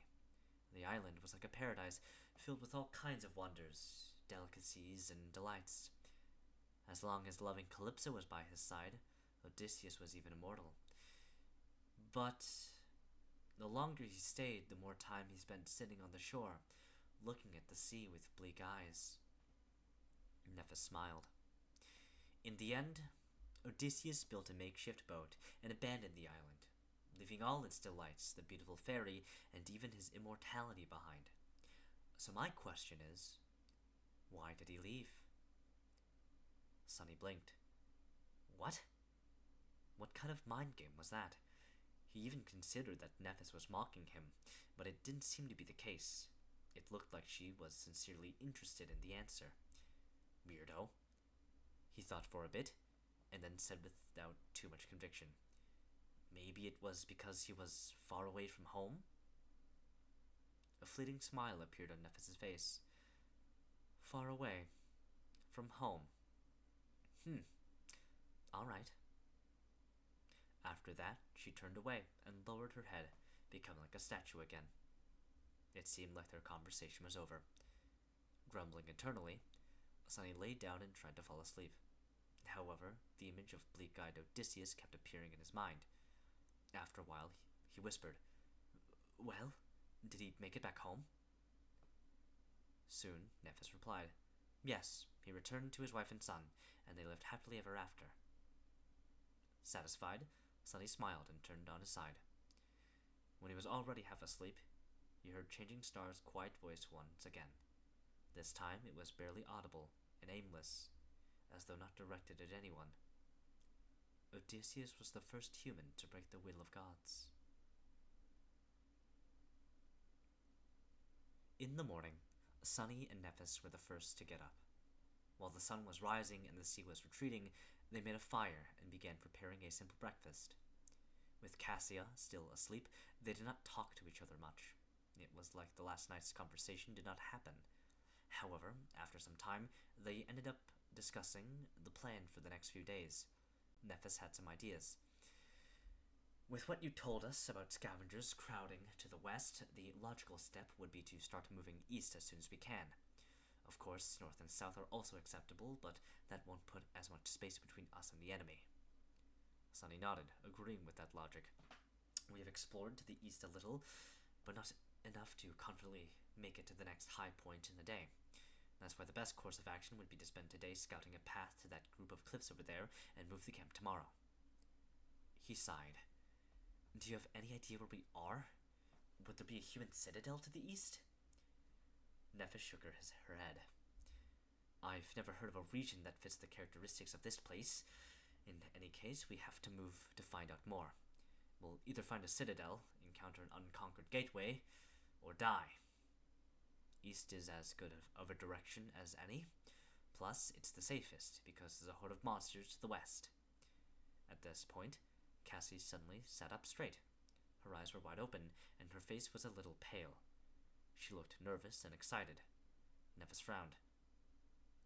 Cassie, what's the matter? The blind girl turned to them and smiled. A vision. I had a vision. Like a prophetic dream, Sunny thought, trying to come to terms with this new reality of someone being able to see the future, or the past. Meanwhile, Changing Star stretched her hand, as though prepared to summon her sword. Are we in danger? Cassie energetically shook her head. No, it's not that. People. I saw a castle full of people. She smiled and pointed with her finger. I don't know how far it is, but I'm sure it's in that direction. Sunny and Nephis looked at each other, not knowing whether to be glad or petrified. Cassie's small, delicate finger was confidently pointing west. Chapter 39. Journey to the West. In the ensuing silence, the smile slowly disappeared from Cassie's face, replaced by confusion. Feeling the sudden tension, she asked, what's wrong? Sunny sighed. No, nothing is wrong. It's just that direction is the one we wanted to avoid. After some thought, he added, that's where I came from yesterday. There's a lot of scavengers down there. The blind girl's face fell. Oh. Nephis, who was quietly listening to them, gave him an indecipherable look and finally spoke. Tell us more about the castle. The shadow of the previous excitement returned to Cassie's eyes. With a serious nod, she began describing her vision. I dreamt of a vast, ruined city built of weathered stone. It was surrounded by tall, impregnable walls. Various monsters were wandering its narrow streets. In the center of the city, there was a hill. And on that hill stood a magnificent castle. She smiled. But there were no monsters in the castle. Instead, it was full of people. I'm sure that they were awakened. Some were guarding the walls. Some were going about their lives without a care in the world. There was food, safety, and laughter. Well, that sounds great. If this castle really existed, then all their problems would be solved. Sunny cleared his throat. Did you see anything else? Cassie frowned, trying to remember. Then her face cleared. Yes, I saw Sunny leading me through the gates of the castle. That means we will make it. A brilliant smile appeared on her doll-like face, beaming with so much joy that Sunny couldn't help but curl his lips. Inwardly, however, he was stuck on a certain detail of Cassie's vision. It was that, when talking about reaching the castle, the blind girl only mentioned the two of them. Was there some meaning behind it? Sunny turned his head a little and secretly glanced at Nephis, trying to discern if she had picked up on that little discrepancy too. Changing Star, however, was enigmatic as ever. Without showing much emotion, she thought for a while, and then slowly nodded. Okay, then we will go west. While the sea was still retreating, they had their breakfast, and then spent some time planning for their journey, and preparing to abandon the temporary camp. In the process, Sunny had a chance to get to know the girls a little better. It was then he came to a sudden realization, which almost made his head explode from bafflement. That mind-blowing realization had to do with Nephis. Back when they first met in front of the Academy's gates, Sunny had formed a certain impression of the confident, distant girl. Later, her behavior and the different revelations about changing stars past only served to reinforce that impression. Nephis seemed to exist a bit apart from the world. She was mysterious, aloof, and rather cool. Her taciturn character and strange speech patterns made people interacting with her feel unnerved and rattled, often revealing more than they had been planning to. The less she talked, the more she seemed to know. That silent, indifferent confidence was arresting and sometimes even oppressive. However, that impression turned out to be completely wrong. The actual truth behind the matter had nothing to do with being cool and aloof. After talking to her a bit more and observing their interactions with Cassie, Sunny almost fainted when he realized that Nephis was simply an incredibly, ridiculously, painfully awkward person. It was as though she had no idea how to talk to people. Every time she tried to convey something, she would either use the wrong words or stumble in the middle of the sentence and fall silent. Her tone never matched what she was trying to say. Often she would forget to put correct intonations in her speech, making questions sound like statements or vice versa. Added to that was the fact that, like many introverted people, Nephis was not in a habit of openly showing her emotions. It's not that she didn't have any feelings, it's just that she was really bad at emoting them. As a result, her face always looked cold and neutral. That's why, most of the time, she simply chose to talk as little as possible or not to talk at all. All of that added up together, then multiplied by her general weirdness, was ultimately responsible for creating the false image of a mysterious, unapproachable ice princess, when in fact she was just shy and completely inept in communicating with people. After coming to that realization, Sunny tried with all his might, but still failed to stop himself from staring at Nephis with wide eyes. He just barely managed to not let his jaw hang open. What the hell? That's not in line with how a protagonist should be. In his mind, Nephis had definitely been the type of person to be the main character of any event. At the center stage, there were always confident, strong people like her and Castor. People like himself and Cassie, on the other hand, were relegated to exist far away in the background. Now, however, no, that line of thought was also wrong. The fact that Changing Star had problems with expressing herself and lacked social skills did not mean that she was not strong. In fact, it might have meant the opposite. She still achieved everything that she had achieved, but with the added layer of adversity. She was still dangerous. At that moment, Nephis finally noticed that Sunny was staring at her. She looked at him and, after a long pause, asked in an emotionless tone, "What?" He blinked, extricating himself from this sudden flood of thoughts, and cleared his throat. Nothing. I was just going to ask when we are setting off." Nephis appeared to be thinking. After a while, she turned away and said, "Soon. You really can't manage more than one word, can you?" Utterly bewildered, Sunny hid his emotions and smiled. All right then." In the gray light of morning, they abandoned the tall hill and ventured west, retracing their steps from yesterday. Knowing the path, the small party made quick progress. Nephis was walking in front, her sword arm ready to strike at any moment. A bit behind her was Sunny. This time, the responsibility of holding the golden rope and guiding Cassie along was entrusted to him. Of course, the actual creature, leading them was his shadow. It scouted ahead, carefully observing the labyrinth for signs of danger. The labyrinth was just as it was before, confusing and seemingly endless. Crimson blades of coral protruded from the black mud, creating a vast, tangled forest. However, today, something about it felt different. It wasn't long before the shadow stumbled onto a mass of hulking, hungry scavengers. Chapter 40. Weak Point. "Halt!" Sunny whispered, observing the group of scavengers through his shadow. As soon as the word left his lips, Nephis immediately summoned her sword. After studying the surroundings for a second, she turned her head and glanced at him with a question in her eyes. Cassia, meanwhile, froze in place and hesitantly raised her staff. Sunny counted the monsters. 1, 2, 3, 5. Curses!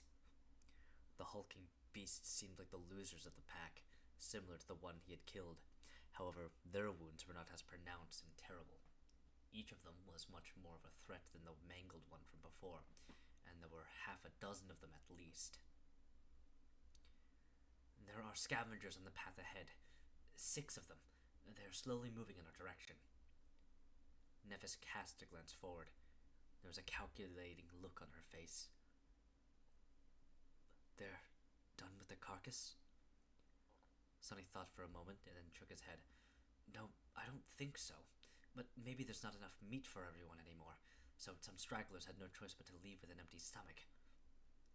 Nephis nodded and gestured to a nearby branching path. We'll circle around them. The 3 sleepers hastily moved forward and changed paths, giving a wide berth to the group of monsters. Tense and grim, they continued walking, trying to stay on course and not get lost in the labyrinth. However, in the next hour, they had to turn in a random direction again and again, avoiding other scavengers.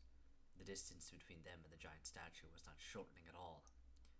At some point, they were catching their breath near one of the numerous dead ends of the Crimson Labyrinth.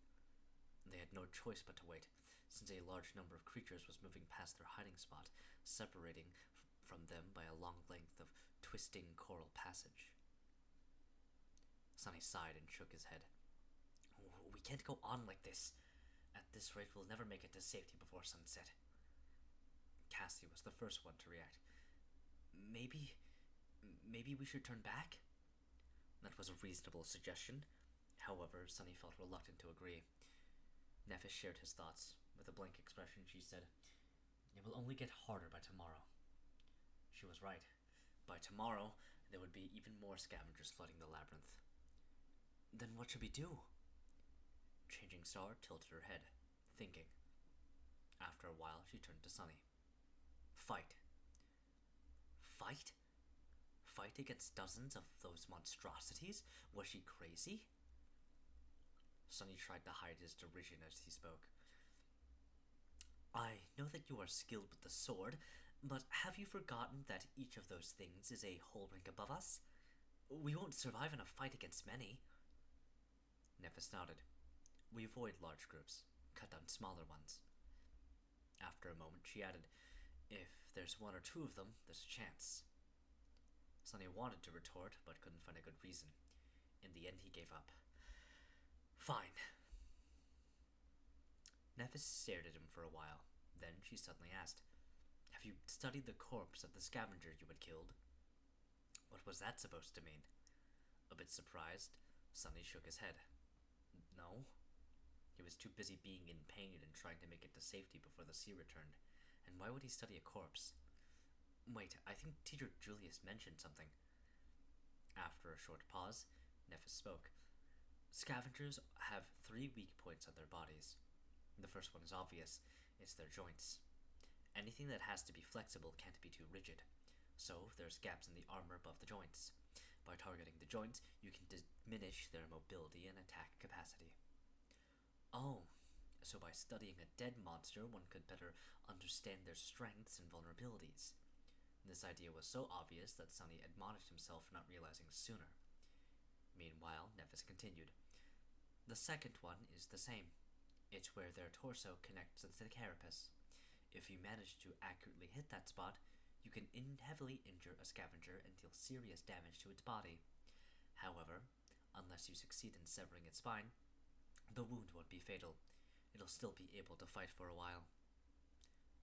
Sunny couldn't help but notice that Changing Star's awkwardness seemed to disappear whenever she talked about things that she felt confident about, like ancient heroes, or killing things. Curious. The last weak point is on their back, approximately at the level where their eyes are. There's a slightly concave, discolored cavity in their armor. It's where several armor plates connect. The chitin there is comparatively thin. If you can pierce through it, you can destroy the brain directly. That will be a killing blow. That is good to know. However, that weak point is too high to be hit by a human. After all, scavengers were more than 2 meters tall. As though reading his thoughts, Nephis added, "That weak point is very hard to target. Circling around a scavenger is almost impossible due to their size, speed, and the attack range of their pincers." She looked at him and calmly said, "If we stumble on a single scavenger, I'll be the bait. My task will be to make it turn around and then restrain it, exposing the third weak point. Your task will be to kill it." Sunny gulped. "What if there's 2 of them?" As usual, Nephis paused before answering.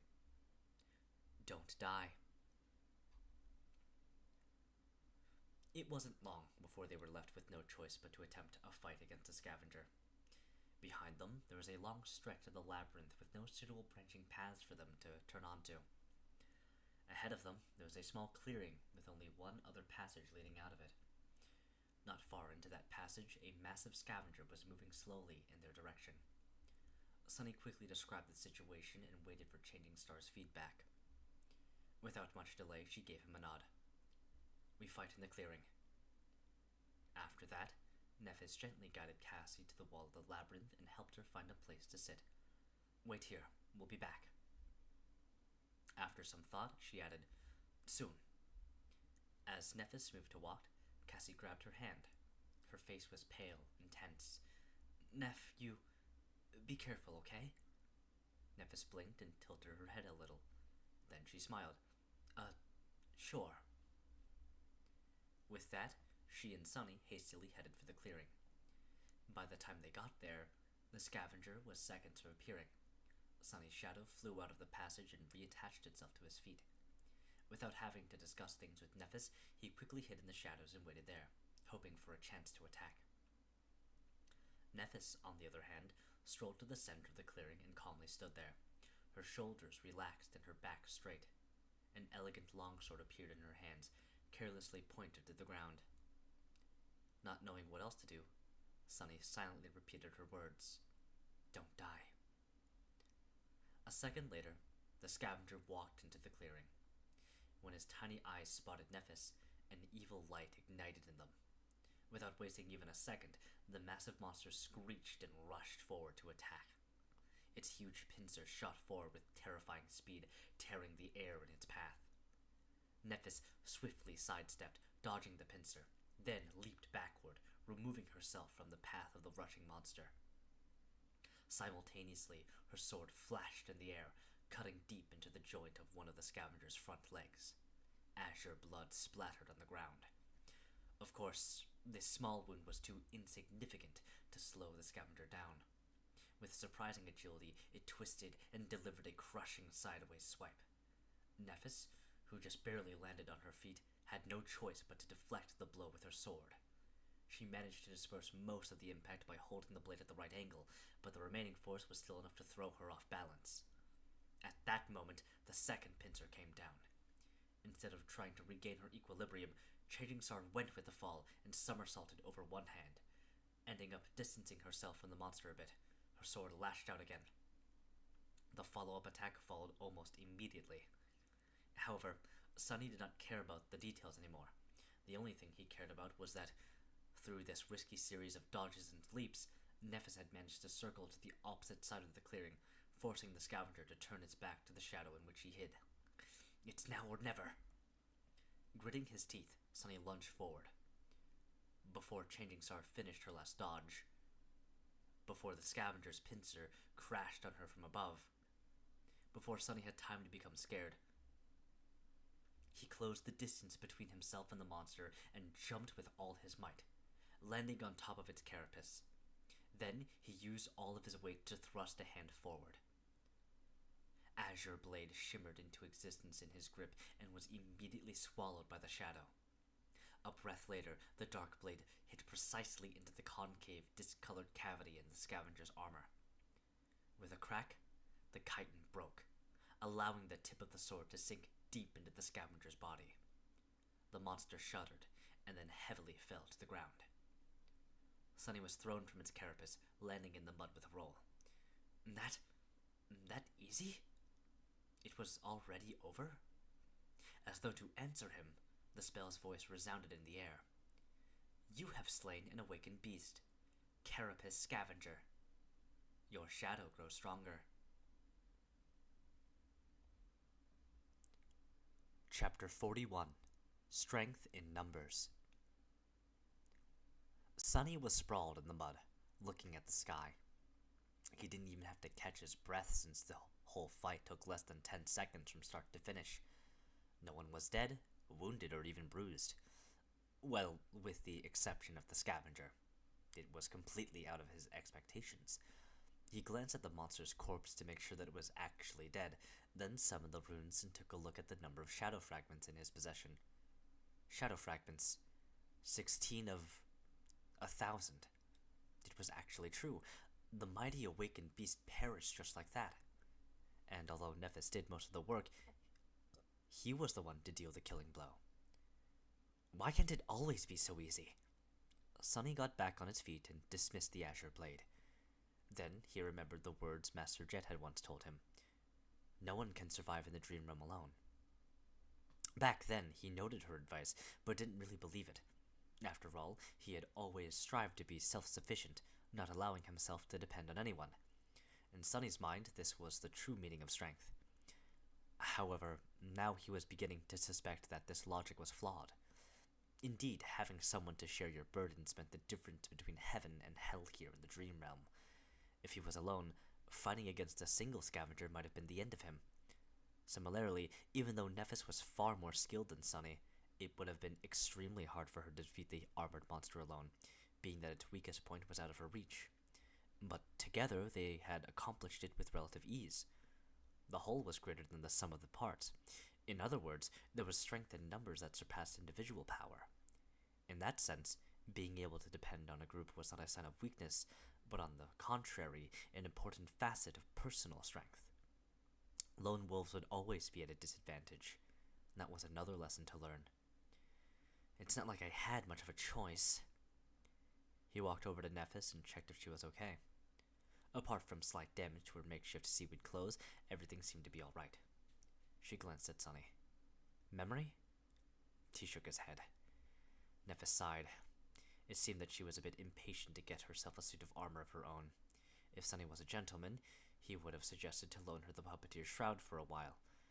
But alas, he wasn't. That armor was extremely valuable and had cost him a lot.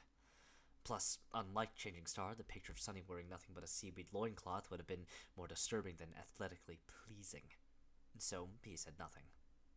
Meanwhile, Nephis headed for the dead scavenger and said without turning her head, "Bring Cassie." With a sigh, Sunny turned around and left the clearing. Soon, he approached the place where the blind girl was waiting patiently for their return. Hearing his footsteps, she flinched and raised her head. Sunny? How did she recognize me? Must be the way I walk. Yeah, it's me. Everything is over. Come on, I'll bring you to Nephis. Using the wooden staff, Cassie stood up and turned to him. Are you guys alright? Sunny smiled. Of course! We dispatched that critter in no time. Didn't even get a scratch. Cassie smiled with visible relief. Good, that's good. Oh, right, the rope. Sunny took the rope and guided the blind girl back to the clearing. On the way, he felt a bit weird. With the delicate girl walking behind him, he couldn't help but think of his little sister. As a toddler, she used to follow him around too, as though they were glued together.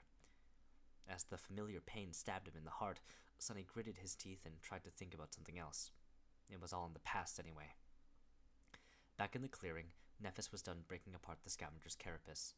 The shimmering soul shard was already in her hand. Without saying anything, she tossed it to Sunny. He caught the crystal and looked at her with surprise. Why are you giving it to me? Nephis blinked and stayed quiet for a few seconds. Then she said as a matter of fact, I don't have pockets? Oh.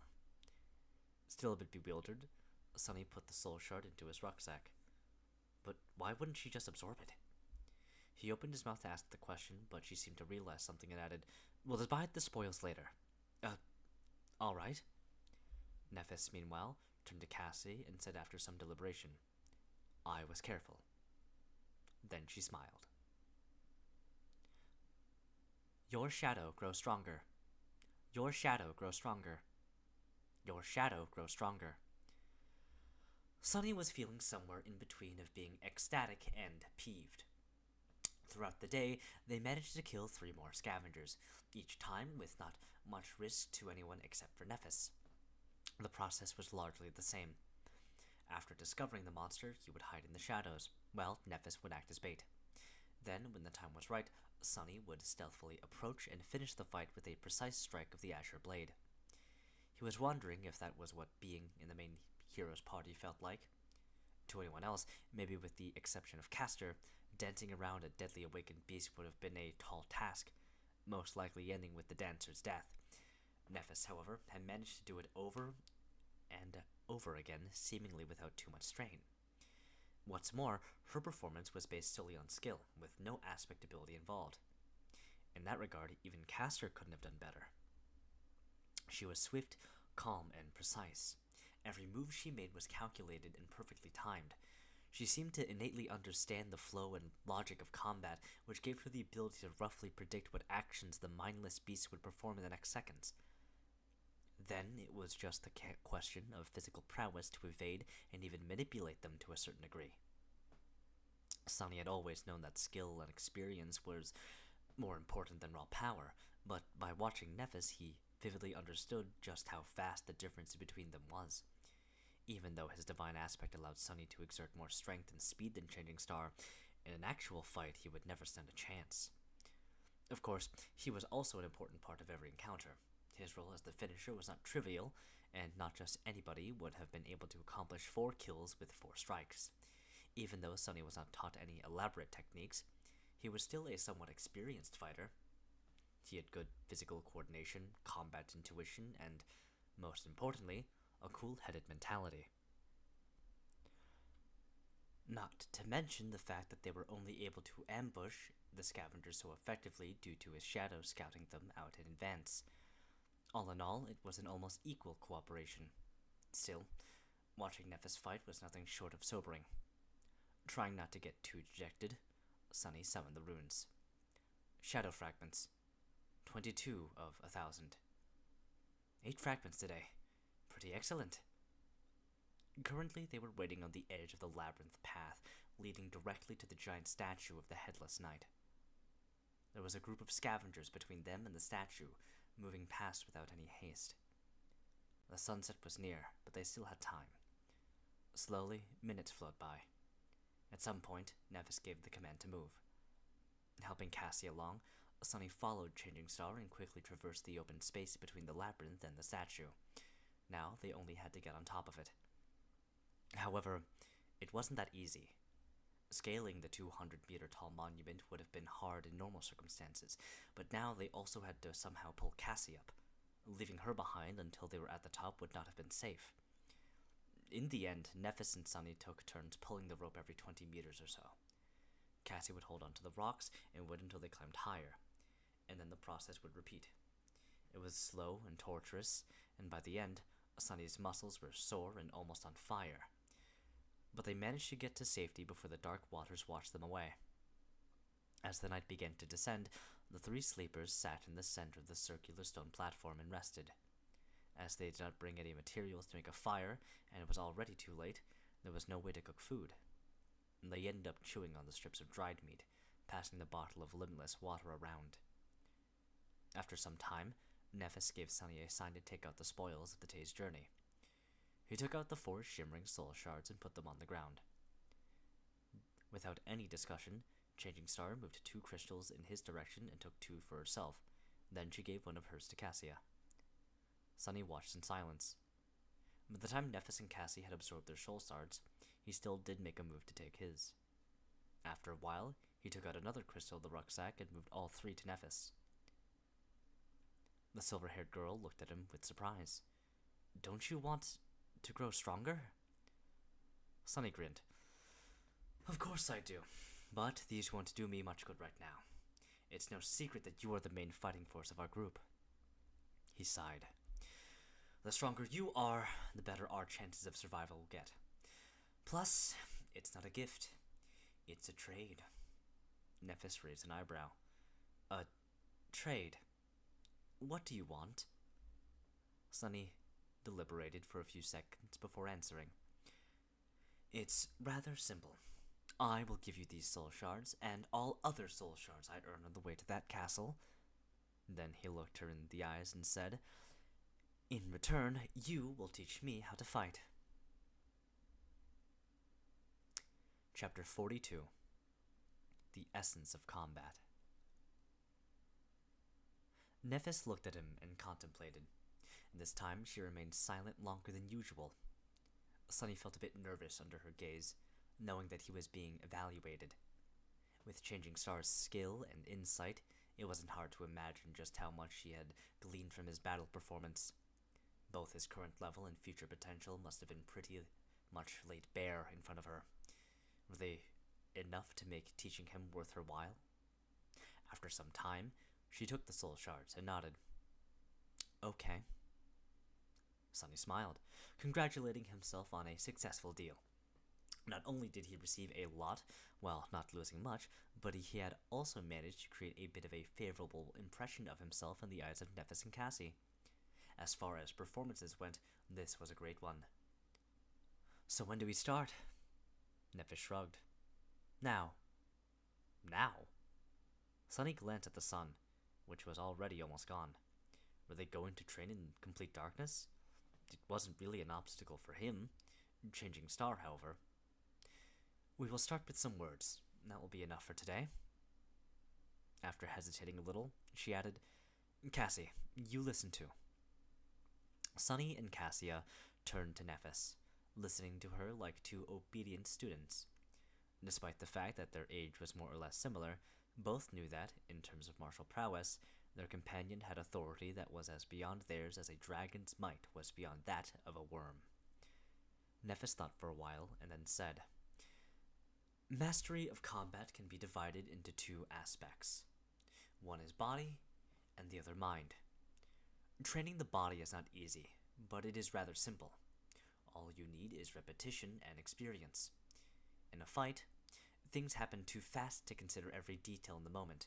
That's why your technique must exist in your muscles and bones, so much so that it becomes almost an instinct. She paused. You can achieve initial results through repetition. Then it must be cemented through experience. The more battle experience you have, the deeper a technique will be assimilated into your body. There is no other way. 1,000 hours of training won't be as impactful as one real fight. Only those who survive countless battles can be truly in command of their body. That simultaneously made a lot of sense and no sense at all. On one hand, the principle of improving through practice was quite logical. On the other hand, Changing Star's statement made it seem like all those lofty legacies with their years of training were nothing but harmless children. After all, no matter how good their tutors were, they had no real battle experience. But then again, she did wipe the floor with every one of them, excluding Castor, with no apparent difficulty. So maybe her statement was true. That, however, posed a question of its own. Just what kind of life had Nephis led to possess rich battle experience at the tender age of 18? Should I stop calling her princess? Meanwhile, Nephis continued. Training the mind, however, is not simple at all. That is because, once you reach a certain level of skill, the mind is where the true combat takes place. The outcome is often decided before your body begins to move, and to master the mind, the first step is to understand the essence of combat. However, very few people truly do. She looked at them and asked, What do you think that essence is? Sunny hesitated. The essence of combat? What might it be? If it were some other legacy, he would have been tempted to say something like honor, valor, or duty. But he already knew that Nephis did not fit into that image of a noble aristocrat he had in his mind. She wasn't someone who followed empty words. After a minute or so, Cassie finally answered. Victory. And almost at the same time, Sunny said, Survival. Changing Star shook her head. No. Then she rubbed her neck and pierced them with a cold, fierce gaze. The essence of combat is murder. Cassie flinched and opened her eyes wide. Sunny frowned a little. Nephis, however, did not seem to care. In the same calm tone, she continued, "At the core of it, there is only this. You are trying to kill your opponent, and they are trying to kill you. In the end, one of you will be killed, and the other one will be the killer. Everything else is just noise." Her words sank deep into Sunny's heart and reverberated there, causing something inside of him to resonate and awaken. Style doesn't matter. Weapons don't matter. Reason and intent do not matter. The only thing that matters is to be the last one standing. In this way, anything you do in combat must be viewed as only serving one of two purposes, either to kill your enemy or to prevent the enemy from killing you. Nephis lowered her eyes. If you can understand that, you will have enough clarity to master the mind. After that, Sunny couldn't fall asleep for a long while. He lay on the cold stone, looking into the darkness and thinking about what Nephis had taught them. Repetition, experience, clarity. These were the 3 keys to becoming a fearsome warrior. All 3 were important, but the last one was the most vexing. Was it really how Changing Star had said? Was there nothing at the core of being a warrior than a cold will to kill? Intuitively, he felt that it was indeed so. This ruthless truth was, in a sense, an amalgamation of all his life experiences. After all, for someone like him, life was nothing but a constant battle for survival. Someone always won, and someone always lost. The former got to live for a few more days, the latter, no one cared what happened to them. Of course, life was life, and combat was combat. To most people, they weren't one and the same. But what about the awakened? The sole purpose of their existence was to fight against the nightmare creatures. Very few could escape that fate. After coming to the academy, Sunny allowed himself to think that he had escaped the fate of always having to struggle at the edge of survival. But now it seemed like he had just exchanged one battle for another. This was an uncomfortable thought. However, if he looked at it from a different perspective, did it actually mean that he always had a crucial advantage? Most of those chosen by the spell were forced to somehow adjust to this merciless way of life, but he had always lived like this. Was he actually one of the few perfectly suited to be an awakened? With this thought, Sunny fell asleep. In the early morning, he was awakened by a piercing scream. Chapter 43. Repetition. Sunny was on his feet even before fully waking up.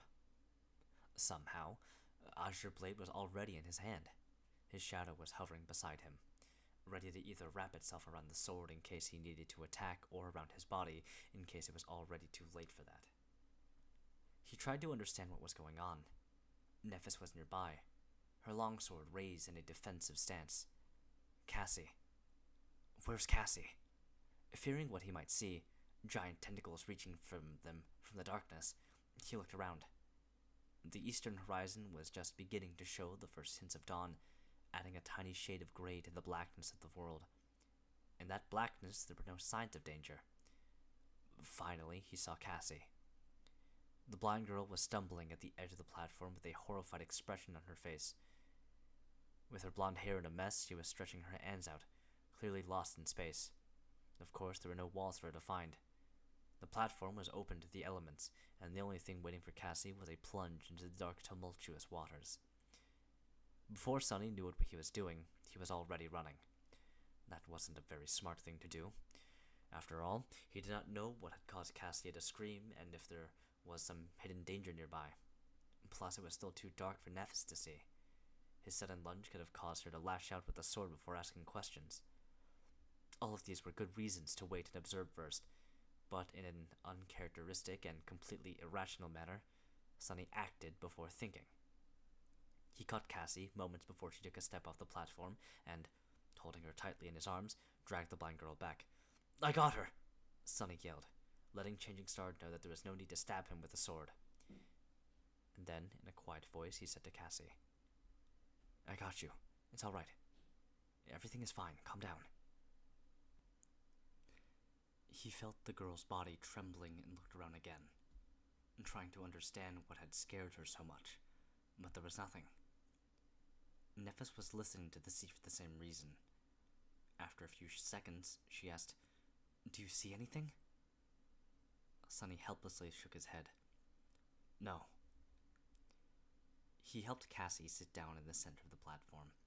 While Nephis stood guard above them, he looked the blind girl over to make sure that there was no wounds on her body. Everything seemed to be fine. "She's not hurt anywhere." Changing Star looked down. Although her face remained indifferent, he could tell that she was a bit flustered. After a second or two, she asked in something that might have been her version of a calming tone. It sounded pretty much exactly the same as usual. "Cassie? What happened?" Magically, that did seem to calm the blind girl down a little. At least enough for her to speak in a quivering voice. Cassie extended one hand and pointed down. The heads.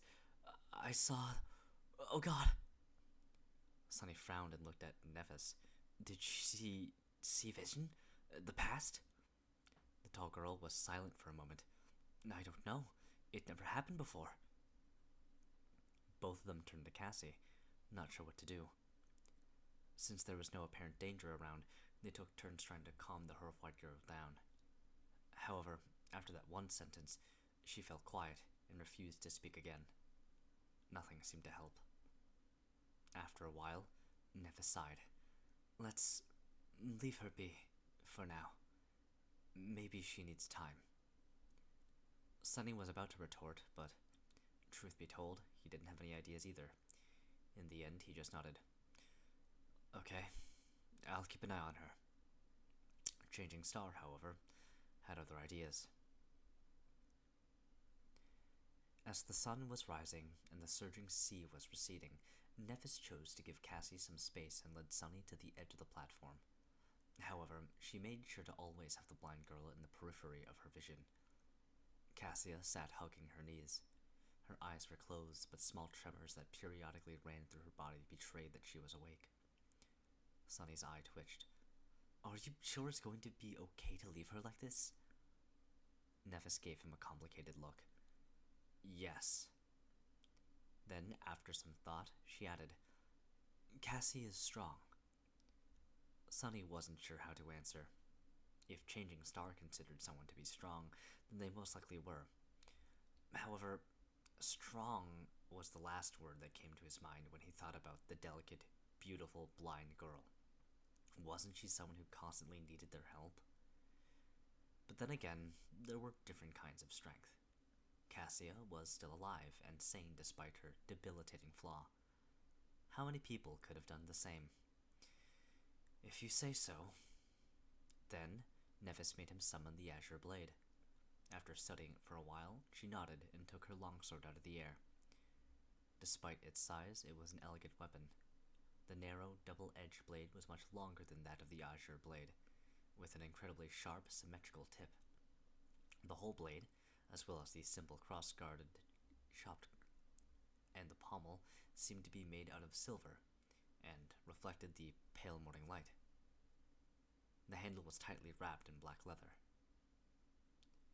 Putting the two swords side by side, Nephis spoke. "Your sword can be used with one hand, but its true potential can only be revealed when held in both. It is created primarily for cutting and severing, hence the higher center of gravity. However, it can thrust as well." Then she gestured to hers. "My sword is a bit more versatile. It is created for both cutting and thrusting, and it has a double edge. However, the principle of wielding these two swords is effectively the same." She took the sword in both hands, placing one near the guard and another near the pommel. Then she performed a downward slash. They are both leverage-based weapons. When held with two hands, one hand pushes. She pushed the sword down with the hand near the guard, while the other pulls. The hand near the pommel simultaneously pulled the handle up, giving the blade a tremendous boost in speed. This is how you generate force and perform powerful strikes. Now your turn." Sunny looked at his sword and gripped it with both hands, mimicking Nephis' pose. Then he raised it and slashed down, making sure to enhance the force of the strike with his lower hand. Changing Star observed him. You need to understand that a strike doesn't come from your hands. It comes from your whole body. Power comes from your feet, your hips, your core, your shoulders, and is only then transmitted to your hands. Like this. She demonstrated the downward slash again. This time, Sunny paid attention to the overall stance and movements of every part of Changing Star's body, as opposed to only the sword. He wasn't a novice into fighting. Instinctively, he already knew how to deliver a proper punch, even if, before, there wasn't a lot of strength in his body. The principles of striking with a sword were largely the same, so Sunny quickly understood the overall concept. He performed the simple downward slash a few more times. After each time, Nephis gave him pointers and corrected his mistakes. Sometime later, she was finally satisfied with his form. Good. Sunny smiled, proud of his achievements. Nephis looked at him thoughtfully and nodded. Now, do it 1,000 more times. The smile froze on Sunny's face. 1,000? Did she say 1,000? He blinked. Sorry, how many times? Changing Star tilted her head and thought for some time. Well, we don't have much time today, so yes, only 1,000. Ha. Ha ha. Only 1,000, eh? Sunny forced himself to sound polite. I see. All right. As Nephis walked back to sit with Cassie, he turned to the sea and raised his sword. 1. The azure blade whistled as it cut the air. He raised it again. 2. Push and pull, and this is how you generate force. 3. Strike with your whole body, not just your hands. 4. As Sunny raised his sword and slashed down, over and over again, only one thought eventually remained in his mind. Repetition, experience, clarity. Repetition. By the time he was done performing 1,000 strikes, Cassie was finally ready to speak. Chapter 44. Cassie's Dream. With pretty much every muscle in his body sore, Sunny walked over to the girls and fell on the ground. After catching his breath, he looked at Cassia. Cassie, do you feel better? Several seconds later, the blind girl slowly nodded. That's a relief? He shifted and hesitated for a bit.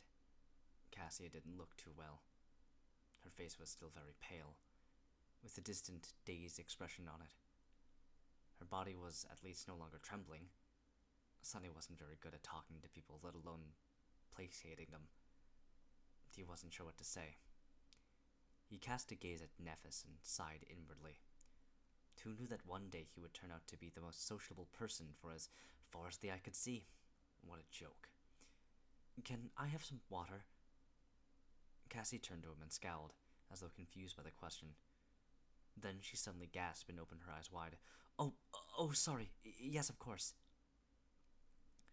She summoned the limitless water bottle and offered it to Sunny. He took it with a graceful smile and greedily drank a few gulps before giving the bottle to Nephis. Eventually, it returned to Cassie. You drink some too. After she did, he awkwardly patted the blind girl on the shoulder. Everything seems to be fine now. Did you dream of another vision? You can tell us, if you want. Cassie hesitated for a bit before saying, I don't know. Maybe it was just a nightmare. Sunny and Nephis exchanged glances. They both doubted that what Cassie saw was a simple nightmare. After all, people usually did not dream in the dream realm. The blind girl, meanwhile, continued, I don't really remember. It's all in fragments. Sunny carefully considered his words, not wanting to pressure Cassie too much. You can just tell us what you remember. Maybe we'll be able to make sense of it together. Cassia sighed and tentatively nodded. After a long pause, she finally found the courage to speak. At first, I saw a boundless darkness locked behind 7 seals. Something vast was churning in the darkness. I felt like if I directly saw it, I would lose my mind.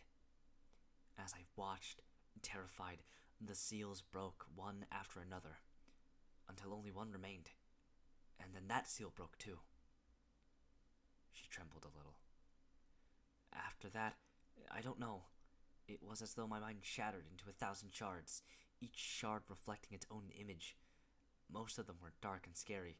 Some I've already forgotten. The other... Cassie fell silent, remembering. I saw the human castle again, only this time it was at night. There was a lonely star burning in the black skies, and under its light the castle was suddenly consumed by fire, with rivers of blood flowing down its halls. I saw a corpse in a golden armor sitting on a throne, a woman with a bronze spear drowning in a tide of monsters, an archer trying to pierce the falling sky with his arrows. Finally, she looked up, her face full of horror. In the end, I saw a colossal, terrifying crimson spire. At its base, 7 severed heads were guarding 7 locks. And at the top, a dying angel was being consumed by hungry shadows. When I saw the angel bleed, I suddenly felt as though something so precious that it can't be described with words was taken from me. Her voice became quieter. Then I felt so much sorrow, pain, and rage that what little remained of my sanity seemed to disappear. That was when I woke up, I think.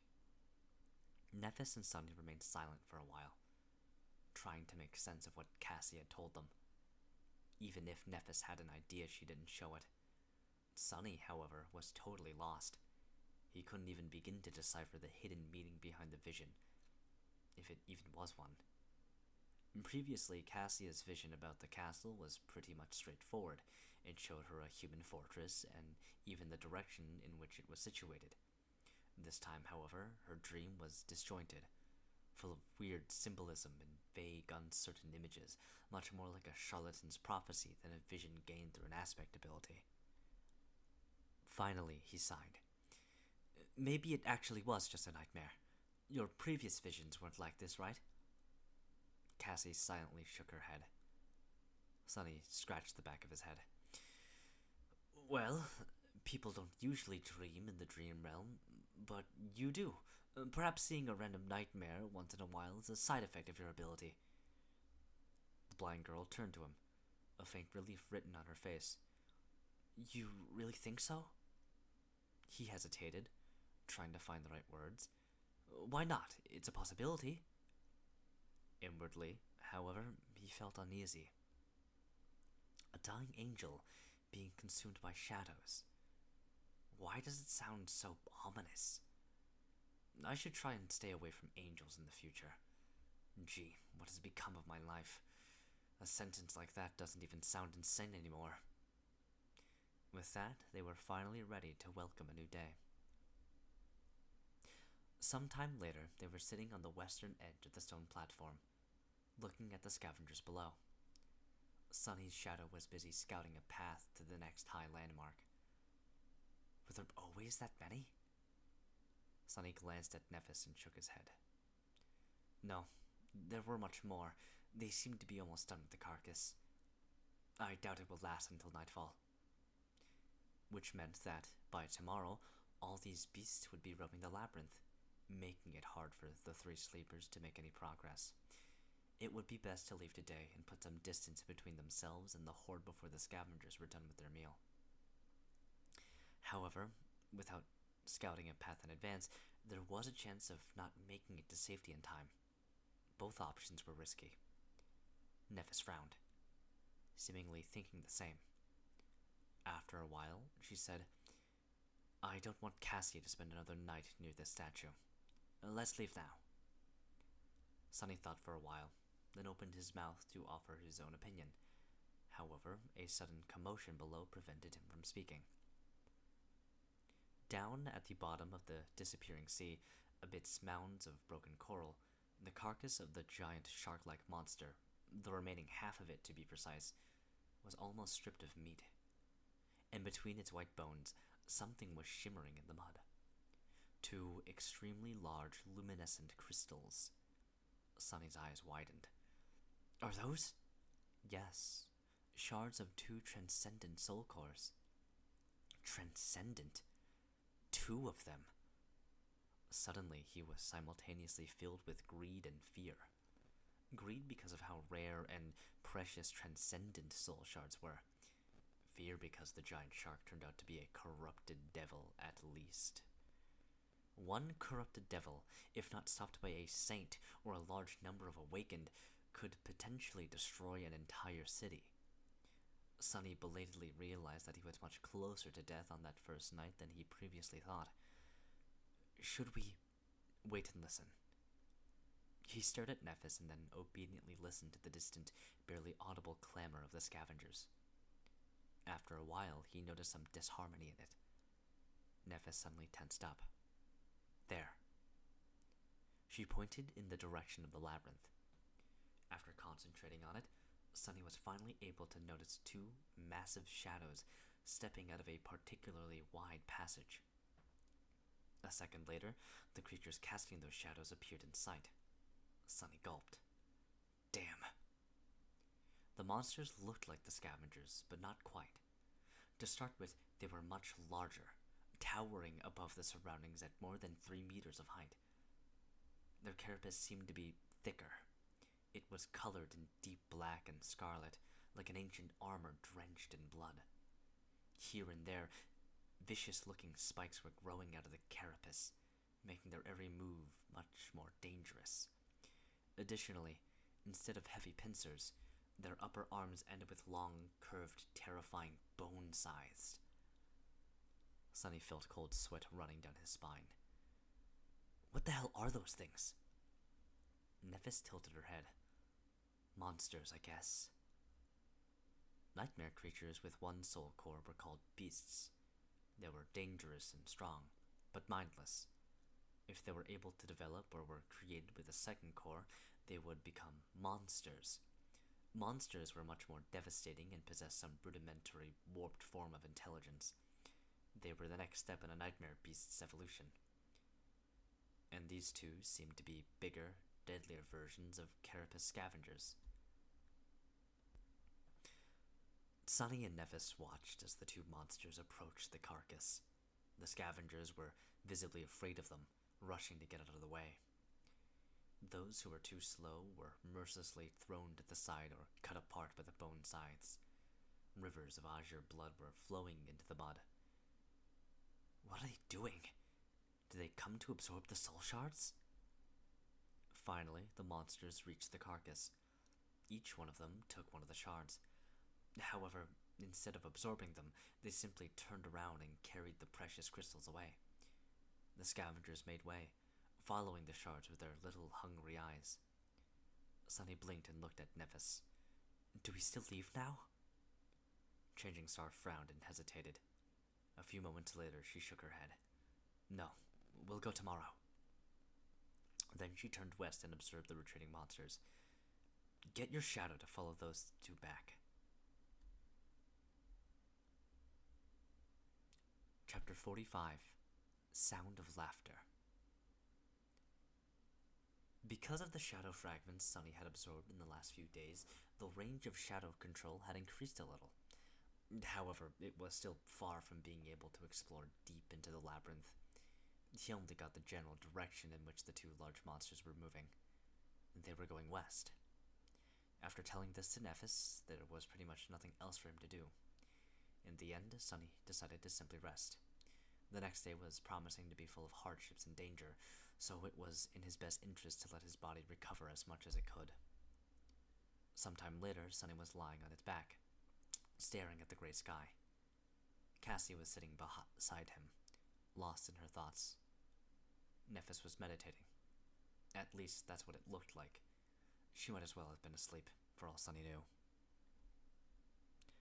After a while, Cassie turned to him. Sunny? He tilted his head to look at her. Yeah? The blind girl hesitated. Do you think we'll be able to return home? Sunny glanced at her and furrowed his brow. A second later, he turned away and looked at the sky again. Sure. Cassie smiled. You really think so? Why? What's with all these questions? He sighed and tried to find the right words. Because of her. He pointed at Nephis, knowing that Cassie won't see it. There was no one else on the stone platform, though, so it was pretty obvious who he was referring to. I'm also not someone to die easily. In fact, I'm willing to bet that you couldn't have found a better duo of sleepers to escort you across the dream realm. If anyone can survive this, it's us. So yeah, I think that our chances of making it back are pretty high. Cassie suddenly giggled. Aren't you a little too full of yourself? You were in the second to last place. Sunny shrugged. That's only because someone smart told me to keep a low profile. Otherwise, I would have ranked higher. Then, with a grin, he added, much higher. Third to last, at least. The blind girl couldn't help but laugh. The melodic sound of her laughter made Sunny feel much better. He had not heard anything like that ever since coming to the dream realm. It was nice to see that people were still able to preserve a bit of mirth, even in this hellish place. Come to think of it, this was the first time he heard Cassie laugh at all. Back in the academy, she was always dull and bleak. After this sudden outburst, Cassie's expression turned wistful. A few seconds later, she asked, What do you miss the most about home? Sunny tried to think of something, but failed. He wasn't even sure that he had a home in the real world. The tiny room he had been renting previously was nothing but a temporary shelter from the rain. As for the real world as a whole, his life there wasn't that pleasant either. Finally, he said, I don't particularly miss anything. Cassie was very surprised. Really? Don't you miss your family? Sunny smiled. I don't have a family. Well, I guess I have a sister somewhere, but we haven't seen each other in many years. Oh. The blind girl fell silent.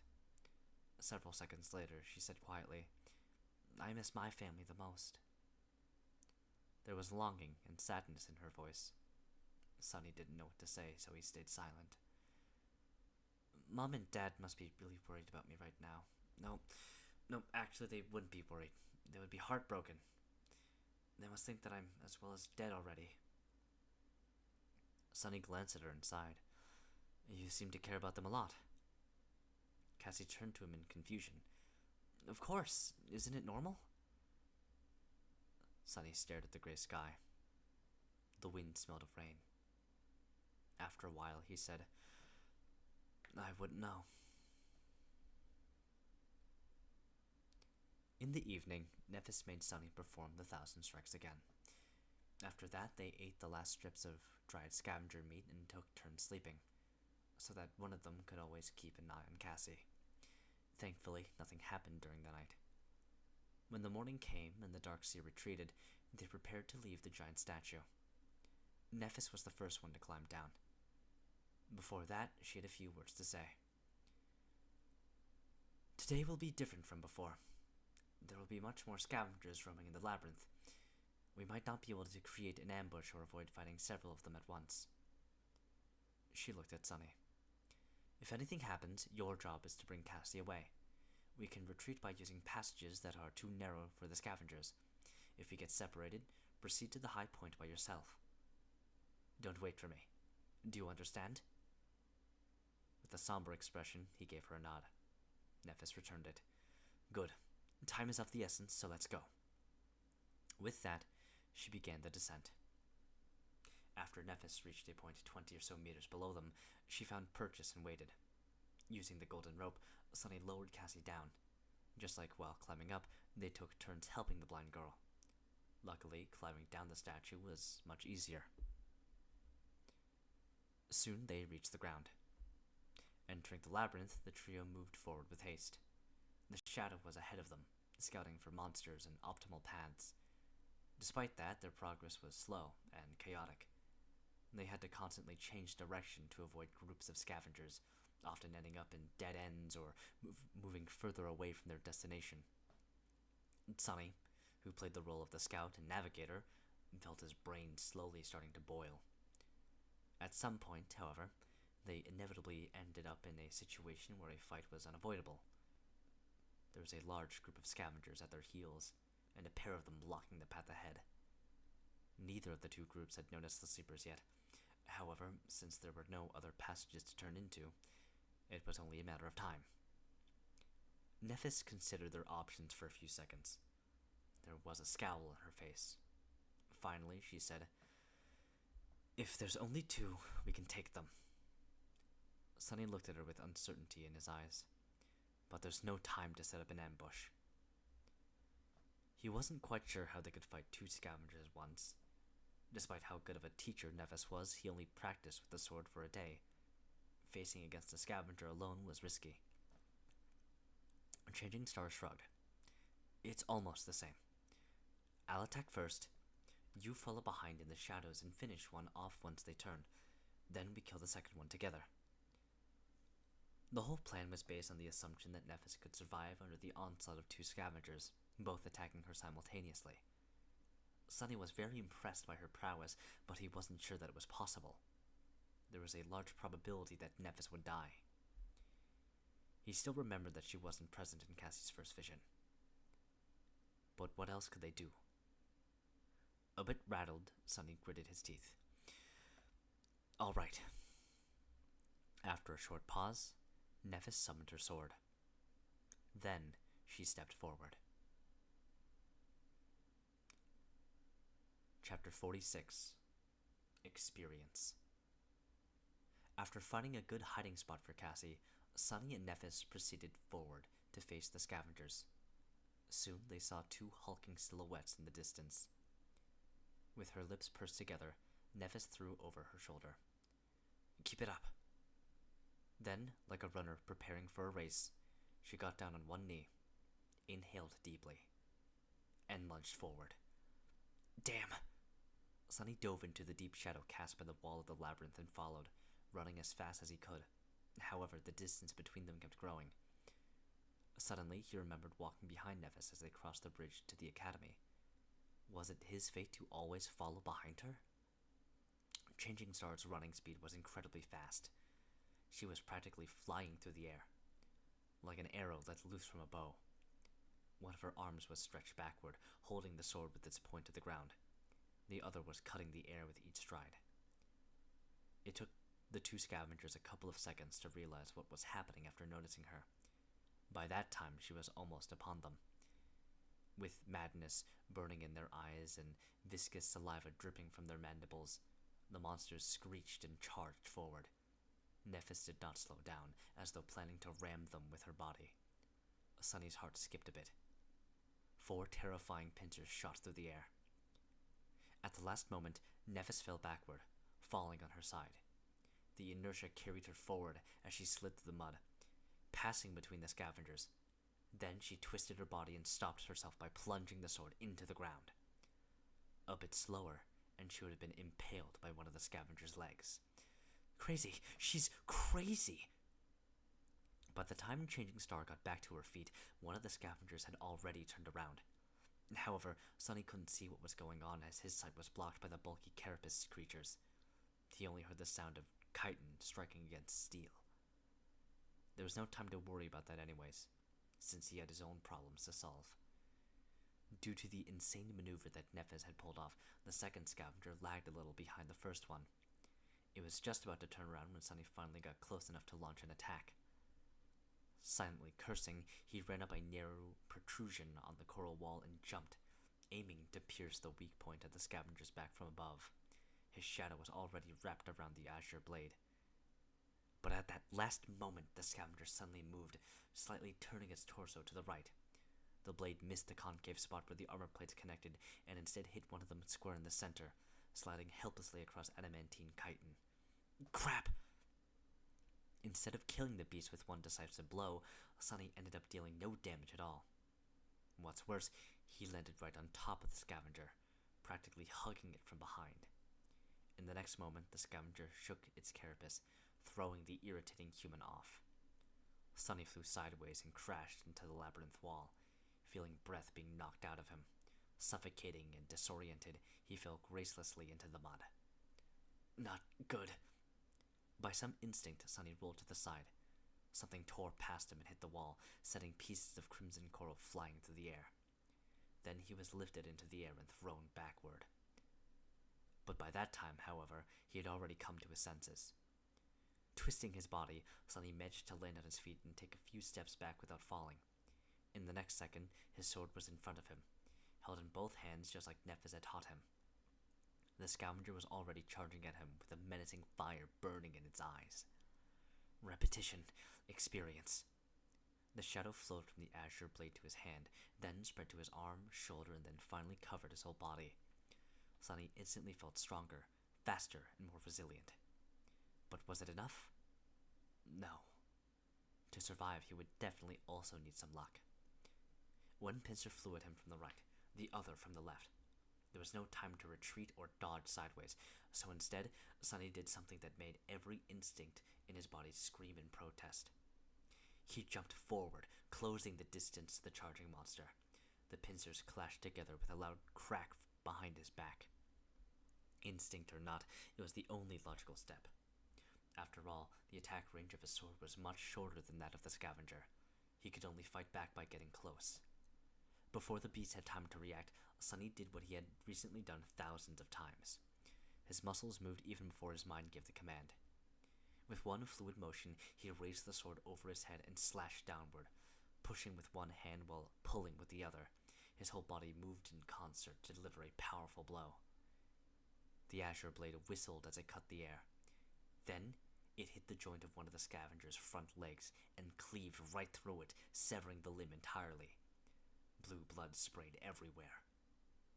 Sunny had less than a second to be amazed. I actually did it? But there was no time to be distracted.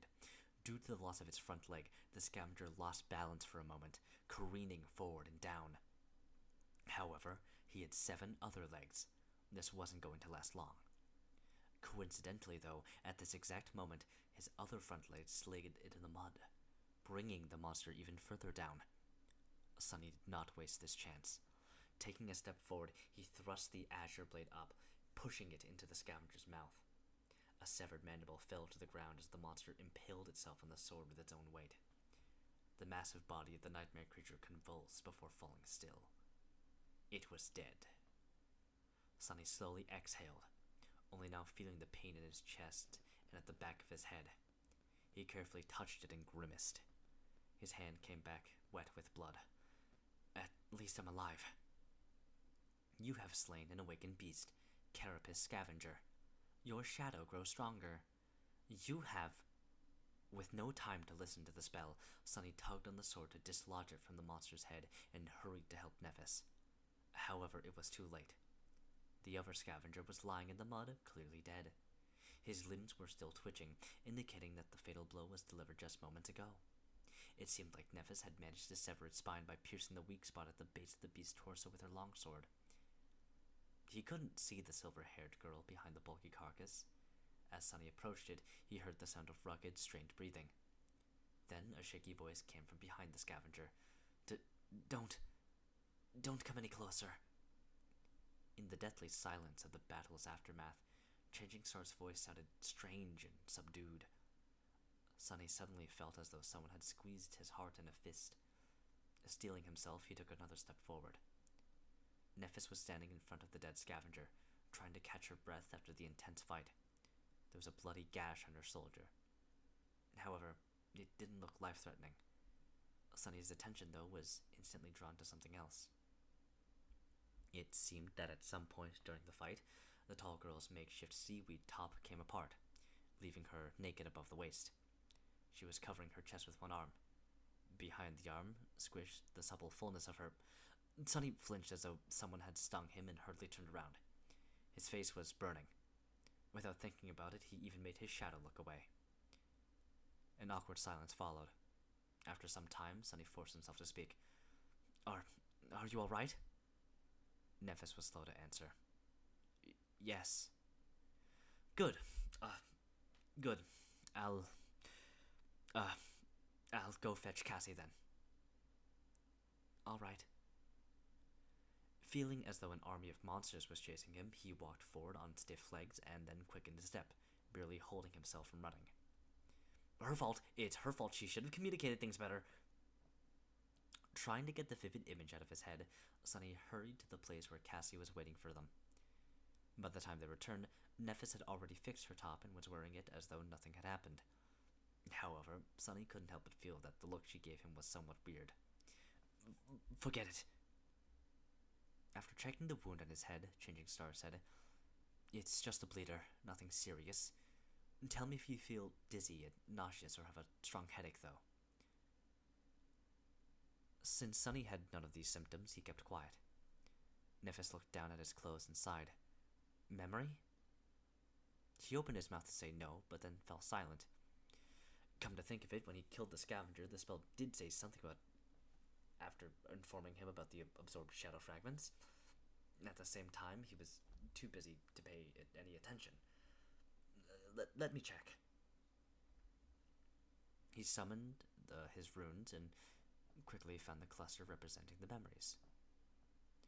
Memories, Silver Bell, Puppeteer Shroud, Azure Blade. Nothing new. Then what was the spell talking about? Suddenly, he noticed a new set of runes in the neighboring cluster. His eyes widened. Echoes. Carapace Scavenger.